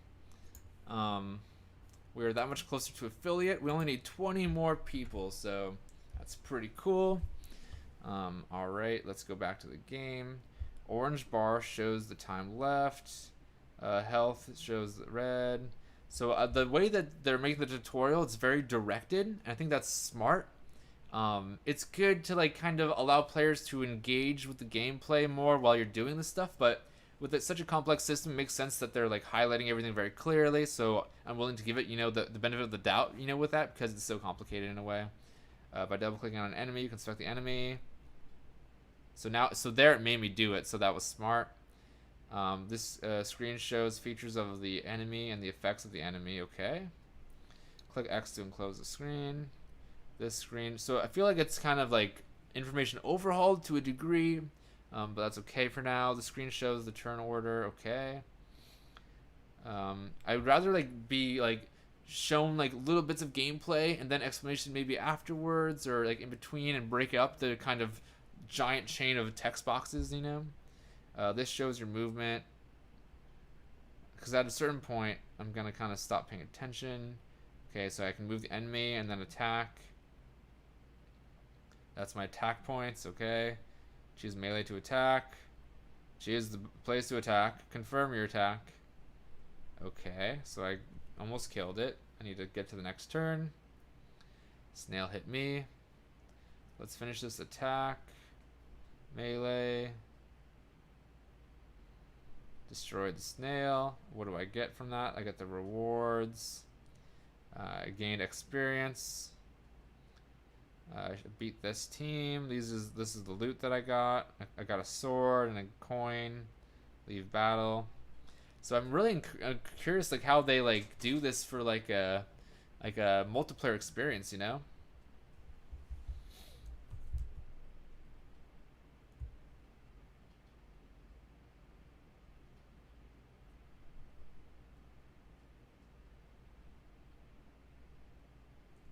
It says preparing map. Oh, it crashed.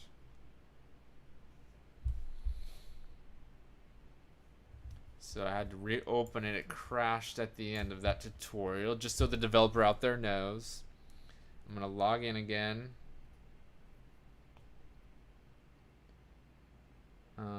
So I got a character here. Choose character. Preparing map. If you die in battle, use experience points. Let's open your inventory. These are your items. This is the sword. You can see how much it damaged. Hit use to equip.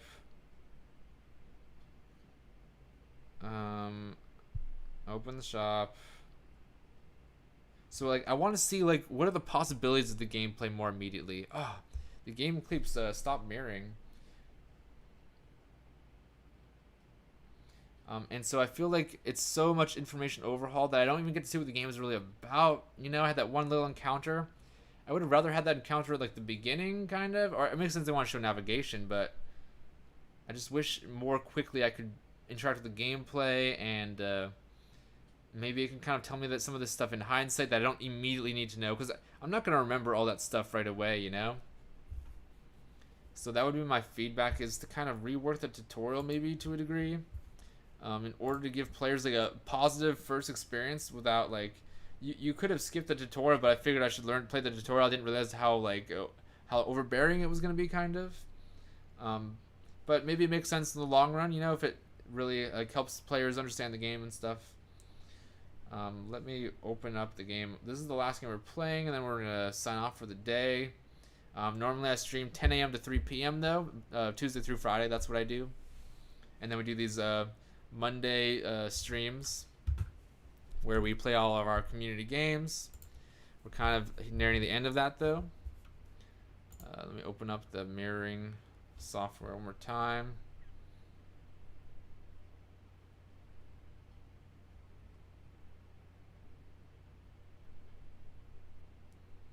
Okay, I've got it mirrored. 1 second.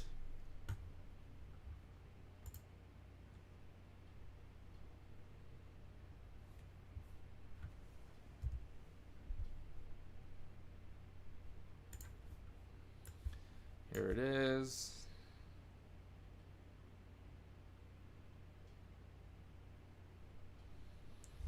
All right.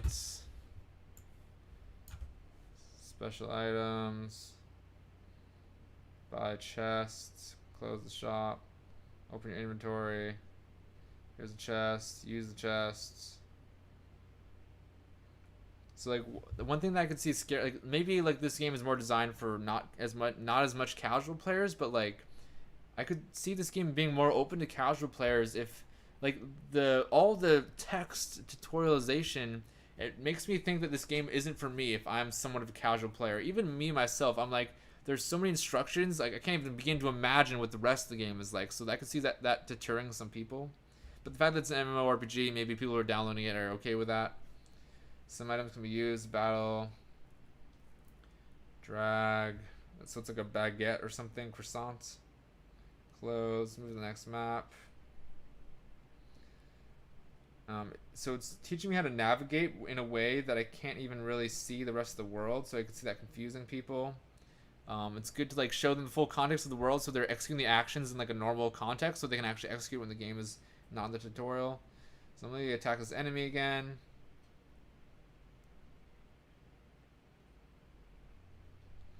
Okay, so you can choose the starting spot and eventually build like a party and stuff. I can see that being cool. Attack, melee, choose enemy, confirm your action. 5 damage, pass turn. Snail does 1 piece of damage. Inventory, croissant. So it's teaching me how to heal.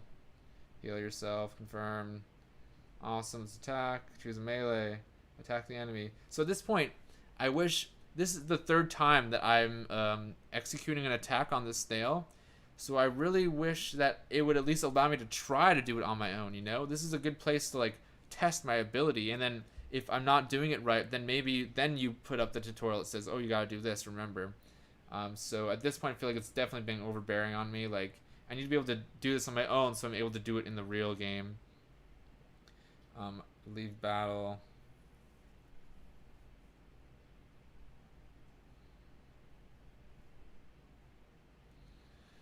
So it's preparing map. Now you level up stats, ability to earn them. Let's explore them. Open skills screen. Zendra said, I've been having thoughts about podcasts and other content, and it would be good if the people we have that are working on long-term projects did like a weekly or bi-weekly podcast discussing what's new in everyone's game. That's very interesting. Kind of like a shared devlog, but that also goes off into topics of general game design and whatnot. I think that is very interesting. I'm glad you mentioned podcasts because that's something I've been thinking about, like is that something that we could do, you know? And I think what you mentioned about like talking to other people on their about their projects is super interesting. And like you said, it's like a springboard to go off deep into game design, like you're saying. Like that's a really good piece of feedback.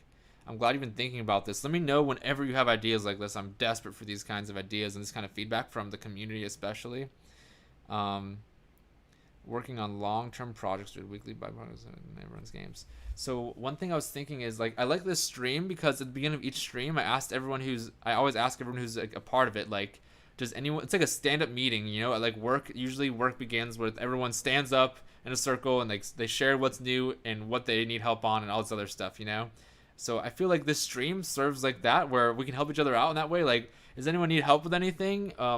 And then maybe we can deal with that, or everyone share what their latest update is. Anyone got a new game to share, new demo, and we play those games at the beginning of the stream before we work on games and do other stuff, you know. So, but I like the idea of doing that in the form of a podcast as well, in a different way. Zendra says, I can always talk about my game and its design and the design of games I've played for endless amounts of time, so I'm always down for podcast length content. Zendra, I would love to talk to you, especially like, so about your game as well and your history, which I think is a unique history of like learning game development and getting into the position that you are and working on your game. I'd love to talk to you about your game, but I would especially love to talk to you about like the things we were talking about last week with like art in general and like all that other crazy stuff, you know. So like I would totally love to do a podcast interview with you, Zendra, sometime. We should totally arrange that. I want to set it up first a little bit, like maybe do a couple like introduction kind of episodes. But I would love to do that, Zendra. I think that's a great idea. I will. You're totally motivating me to do that.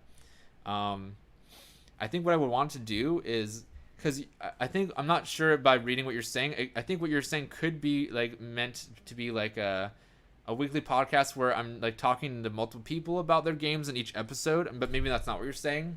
I feel like it might be a good idea for like each episode to pick like one person to talk to or pick one topic if there's not an interview guest, you know. But like, yeah, maybe each podcast could be one interview guest and we talk about like their game specifically, and then maybe we can have like multiple episodes with that person, you know, as they like, so that way they kind of have like a month or two to like work on the game and then have a ton of new stuff. But it makes sense, someone like you, Zendra, is gonna always have new features to talk about, always gonna have like new stuff. So I could like use you at least for like my constant like person that I could talk to, you know, because I'm not always gonna have a new guest each week. So like you could be, you know, my turn to person since you've always got stuff to talk about, like you're saying.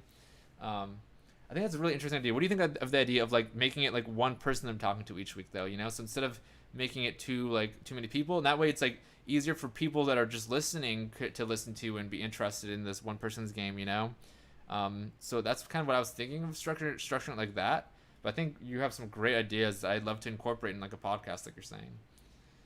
I think thank you for bringing that up too. Yeah, I think it's really interesting. I would love to do that. I was hoping, like I was talking to a couple people already about maybe interviewing them or something. Zendra says, I usually find it's good when there are 3 people at least, but then more than one person is the host. But when more than one person is the host, gotcha. Yeah, I need to think about that. Because, Zendra said, so like if you and me were doing them regularly, we could bring someone on and talk about their game as a group of 3. That could be interesting. I need to think about this. I could see a group podcast being cool. I'd always thought of it as like just me and one other person, like more like the Joe Rogan kind of thing. There's even like podcasts, like I listen to Tim Dillon and he just talks by himself basically. There's one person there that doesn't really talk and he's just ranting and raving and it's still interesting, you know? But it makes sense, like more perspectives would make sense. It's just kind of hard because even though we've had these great conversations, like I don't know anyone very well, like personally, so like in order to like jump in and like do a podcast, I think that's something that I would probably want to expand into, you know. So I think maybe I would want to like just do one-on-one podcasts for a bit, and then maybe I find people that like I really like talking to, and like we have all these perspectives that really work on a podcast, and then maybe we grow it so that we have like a regular group. If like Zendra would be down to do regular podcasts, I think that'd be cool. That makes sense to Zendra. Yeah, so I like the idea of like striving towards that in the long run. But this would also give me time to like figure out what I'm even doing and stuff like that. And then we could kind of like try. I would love to try out like because I agree. Like a lot of the podcasts, especially about game design and stuff like that, that I see, they're always at least 3 people. So I think that's a really valid point. I think I would want to start on my own, just for my own like reasons, kind of. But I would love to like make Zendra like a regular like person on there. Like that would be really cool. And then it's not all on me, to come up with all of the great conversations and podcast questions. Then it's like we're all providing our own unique perspective, and that could make just for more interesting podcasts in general and more personalities and stuff. So I think now, based on all your feedback, I'm thinking like I should start this podcast where I'm just interviewing one person per time, and then like start to figure out what the right format is for what we're doing, and then try to incorporate like other people like Zendra. I think that'd be so cool. And I think maybe there'd be other people in the community that'd be down to do it regularly as well. That could be really fun. Zendra said, I'd actually really love to ask some questions in mobile game design as well. Sweet. Thank you for mentioning that. Thank you for saying that, because the fact that you're interested in it and are even pitching this idea means that you'd probably be really good for doing that with. And I'm someone who's like, I've always been like kind of looking for like, I need someone to like do that kind of thing with like 2 or 3 other people, 1 to 3 other people. Zender said, especially when it comes to things like the idea of monetization, where it looks like it's impossible to get everything without paying, but then the player mentality of attempting to do it anyway is some kind of challenge. That totally makes sense. Asking those kind of deep questions to understand like the deep psychology and exact implementation of these kind of monetization schemes, and it's something that isn't really like talked about a lot in indie dev community. Like sometimes we don't like focus on it too much, but we need to. Zender said there are a lot of stuff like that with mobile games that are not as applicable for non-mobile games that I don't have a lot of knowledge on. So that also makes me think like I would love to have like a rotating cast. So this is making me think like obviously I think I want to start small and focused, like just for like a few episodes at least, But then it'd be cool, like what if like Zendra and Matman, like maybe they would be like people I could turn to if they were interested in. And I know Zendra is now. They were people that I could turn to and have together in a group kind of discussion, like with certain kinds of topics. But maybe there's other kinds of topics that, there's someone else that's like better to talk about, because like Zendra maybe doesn't have a lot of knowledge about other kinds of games, and I could have people on that are better about that kind of information, or like the business side of things or whatever. So like it'd be cool to have like certain people for certain kinds of podcasts, and that way also like it's okay if that person can't make each episode if they're busy with their own stuff or whatever it is, and maybe there'd be certain people, like since most of it will be mobile games, maybe I could have Zendra on like most of the time, but it'd be probably cool to get like just different kinds of conversations, like I don't know, because normally it's always very consistent, but it would be nice to have like a rotating cast of characters and perspectives as well, even if some of them appear in most of them. So that's kind of like my feedback on everything you're saying, and like also the fact that Zendra is so like open-minded about feedback and everything like that, and is willing to like really dig deep into the implementation of things and give really authentic feedback and thoughtful feedback, and that has an open mind about some of the things I like to think about, like how indies are doing things wrong, and we've talked about that on Discord and on the chat, and art and game design and stuff like that in general. Like the fact that you're so open-minded means that I think you'd be awesome to have, and have like a really productive constructive conversation. And like if I'm being closed-minded in a way, I know that you would like call me on it, even if I'm wrong or you're wrong. We could at least like have that discussion if we like see things in each other. So I feel like you would make an awesome person to talk to for all those reasons. So I really like that idea. I really like the idea of having you like regularly on as like a podcast like co-host, kind of like I think that could be really cool. Zendra said, yeah, I think we could put out a lot of good content. This is very interesting to me. Yeah, I really like this idea. We could do it like once a week or once every 2 weeks, kind of depending.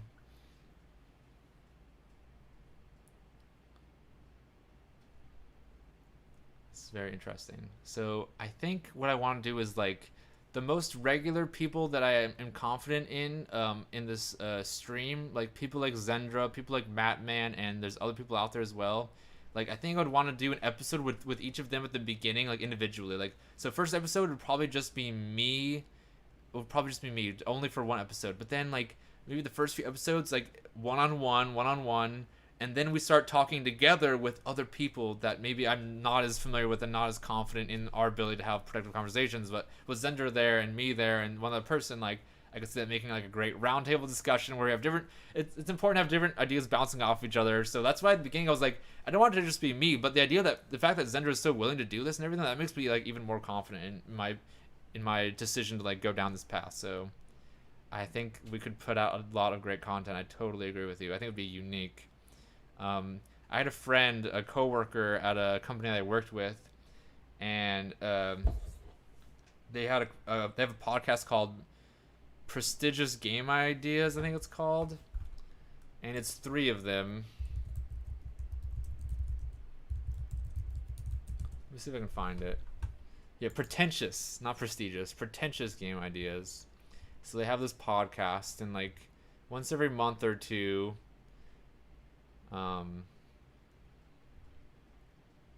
they talk about. So this one, they're talking about Death Stranding and Animal Crossing, and the similarities between them.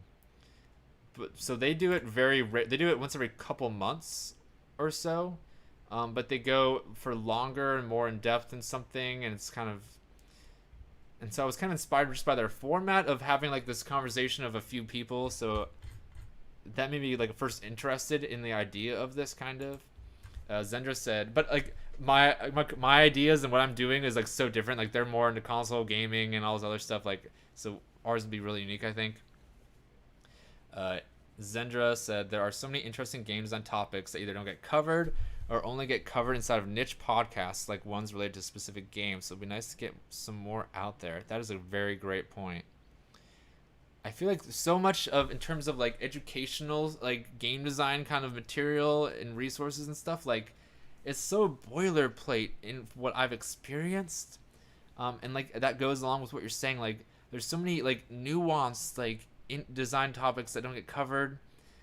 Or like design topics that relate to like multiple like disparate different kind of like topics and different kinds of genres of games, or like bigger ideas in games that the specific podcasts don't get into. Like I totally agree with what you're saying. Like there's a ton of stuff that isn't talked about all in one kind of place, or isn't talked about at all. Like when I first started learning game design and learning about game design in high school, like I feel like everything was so cut and dry boilerplate. Like, oh, here's the top 5, here's 5 tips on how to make a game. Like first pick this and then you do this. It's like it's like not really nuanced, not really informed by anything. It's just like reiterative kind of BS, and I'm more interested in like the more like deeper stuff that you have to dig into or talk to really experienced developers to dig into it. And like you're saying, it's like those things are either buried away here or there. They're not really like addressed together. So I don't know. I'm kind of rambling at this point, but I think you're making some excellent points.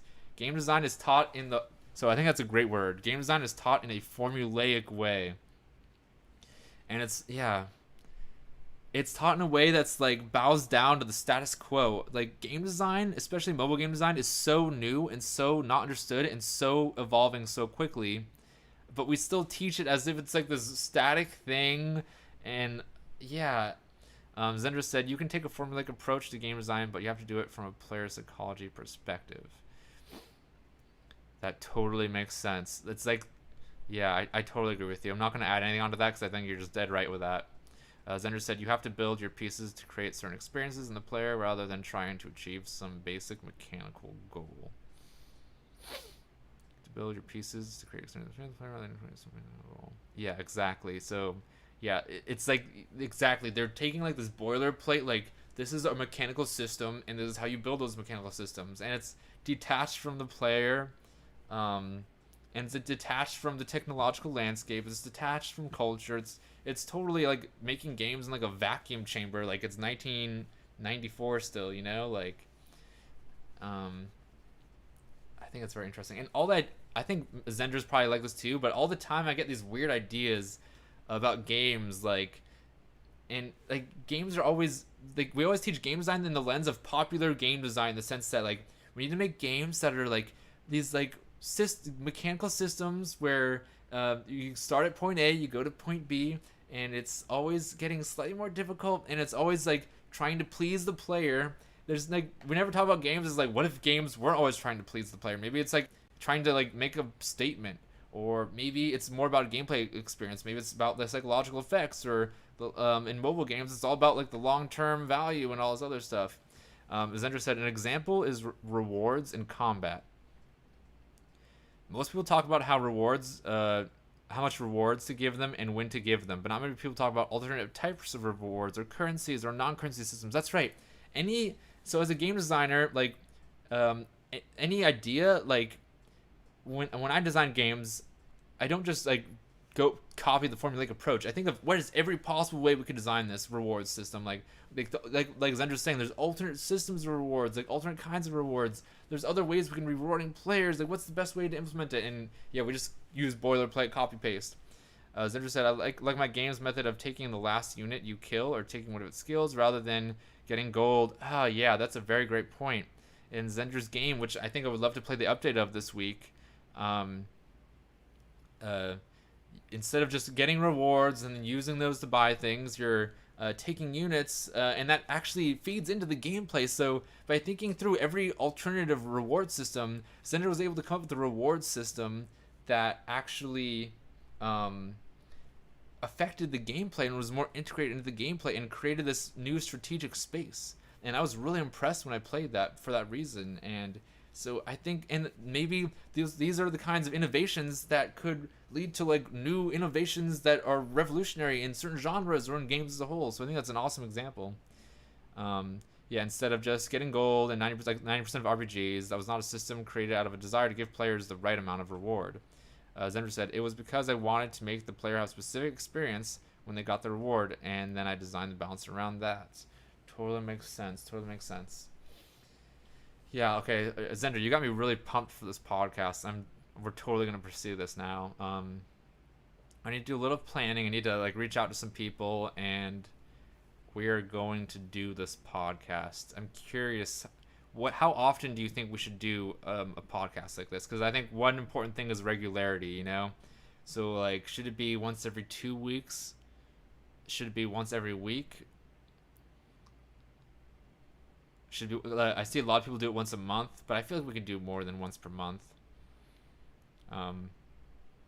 Once every 2 weeks seems like a reliable time for them to start. Okay, that's what I was thinking too. I totally agree with you. We'll do once every 2 weeks. I want to do at least one episode by myself where I'm just kind of setting up this idea. And then we'll do a few one-on-ones with me and one other person that I think would be a great person to bring in as a host in the future. And I think that's the way I want to delve down this for some reason.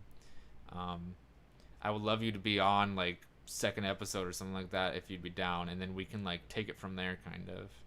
Thank you so much for like being so passionate about this stuff, and it seems like you'd be a great person to do this with. I'm super excited.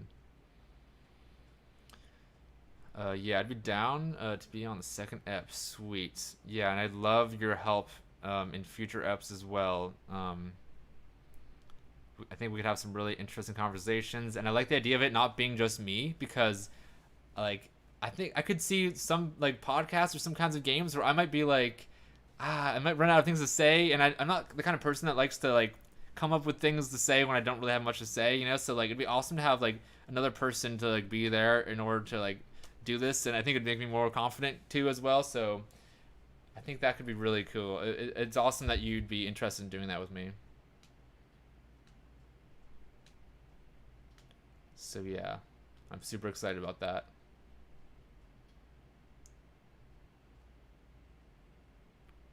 Nice. Thank you, Zendra, so much for volunteering to do that. Like, I'm super excited to do that with you. I can info dump about game design, so if there's ever dead space, I'll start doing that. So that's another thing I noticed about you. That's kind of what I was thinking in the back of my head, is like, oh, Zendra has a lot of knowledge about a lot of things I know nothing about. Like, and as again, like, I'm not like someone that comes from like someone who played like a lot of games growing up and everything like that. So like, having someone that's like really interested in different kinds of games and like has all this knowledge, you know, like you're always talking about like certain like RPGs that I need to check out and other stuff like that. Like, I'm like, oh, this person can hold conversations with people that I might be able to even like slide in the background. Because like, one thing that I've noticed with myself is like, for example, when I work at a new company and I don't really know what I'm doing that well because I'm brand new and still learning, like, I'm not that kind of person that will like just volunteer my opinion a bunch of times in meetings when I'm not confident in what I'm even saying, and I feel like I'm learning more from listening to people than saying. So I feel like I need another person. That's one reason that was kind of stopping me from doing the podcast. So the fact that you'd be interested in helping me makes me confidently want to pursue this, because it'd be awesome there to have someone that could info dump. I have 15,000 hours in Rock Band Guitar Hero franchise, which is totally different to my turn-based RPG strategy stuff. See, that's what I'm saying. Like, you have all this experience in this kind of like legit gaming stuff that I really don't. So I think we could have very different perspectives, and you have a ton more knowledge than me in a bunch of different areas that will totally be great for conversations with people that a lot of these indie devs are probably like you to a degree, in the sense that they come more from a gaming background. So I think that would be great to have someone there, because often I'm going to be the person that's like, I've never heard of that game, and everyone's like, what the heck? Like, so I think that could be awesome. I needed someone there that could provide that perspective as well. And the fact that you have that perspective of gaming and everything and knowledge, but you're also totally open-minded and all this stuff, means that you're perfect. So excited to do that. Most of the games I've played, I have taken them to a pretty extreme degree. Cool. Oh man, I'm so excited. I can't wait. So this is called the Emoji Popcast, the live stream. And all my social media accounts, it's the Emoji Popcast, because instead of podcast, it's like Popcast. And so I figured, I always figured this would be the name of a podcast someday. So I just never knew when that was gonna be, but I'm thinking it's gonna be pretty soon now. So I'm gonna start setting stuff up for that. So thank you so much, Cinder. I can't say thank you enough. I'm so excited to work with you on this. And again, it's gonna be also about just promoting people's games, and in addition to diving deep, I'm looking forward to it too, says Cinder. Awesome, I'm glad you are. I'm glad you volunteered this idea. If it wasn't for you, I probably would have never really thought about this for a very long time. But now I'm like, oh, let's start this as soon as possible, So in addition to like just delving deep into this, like mobile game centric stuff that you don't really get anywhere, and just the bigger game design concepts that we don't really talk about anywhere else, we're also gonna be able to promote other people's games from our community, which that's what Emoji Popcast is all about, is collaboration, information, and promotion of people's games. And since we're indies, and we're also probably going to be able to do more than just mobile indie games developers on the podcast, so like in addition to everything, like indies need to work together in terms of collaboration and promotion in order to have any chance of rivaling the domination of some of these bigger publishers in certain genres and certain markets. Zender said it also acts as a kind of collab and brainstorming session while discussing design, which can directly contribute to our projects. Great idea. Yeah, from like discussing things and getting feedback and analyzing games, like that's why I love playing games on the streams, is that I'm always learning stuff, and it's always like kind of impacting the way I approach my own game as well, even though there are different kinds of games and stuff. So I think that's a great idea, and I think that if we can create that appeal that you're saying in our podcast, then game designers everywhere are going to want to listen to it. So I think that totally makes sense. If we can make it good for us, these conversations, and informative for us, then it's going to be informative for everyone, and it's going to be a must-watch podcast. I was thinking we could call it like the Emoji Popcast, but I own the domain for gamedesignpodcast.com.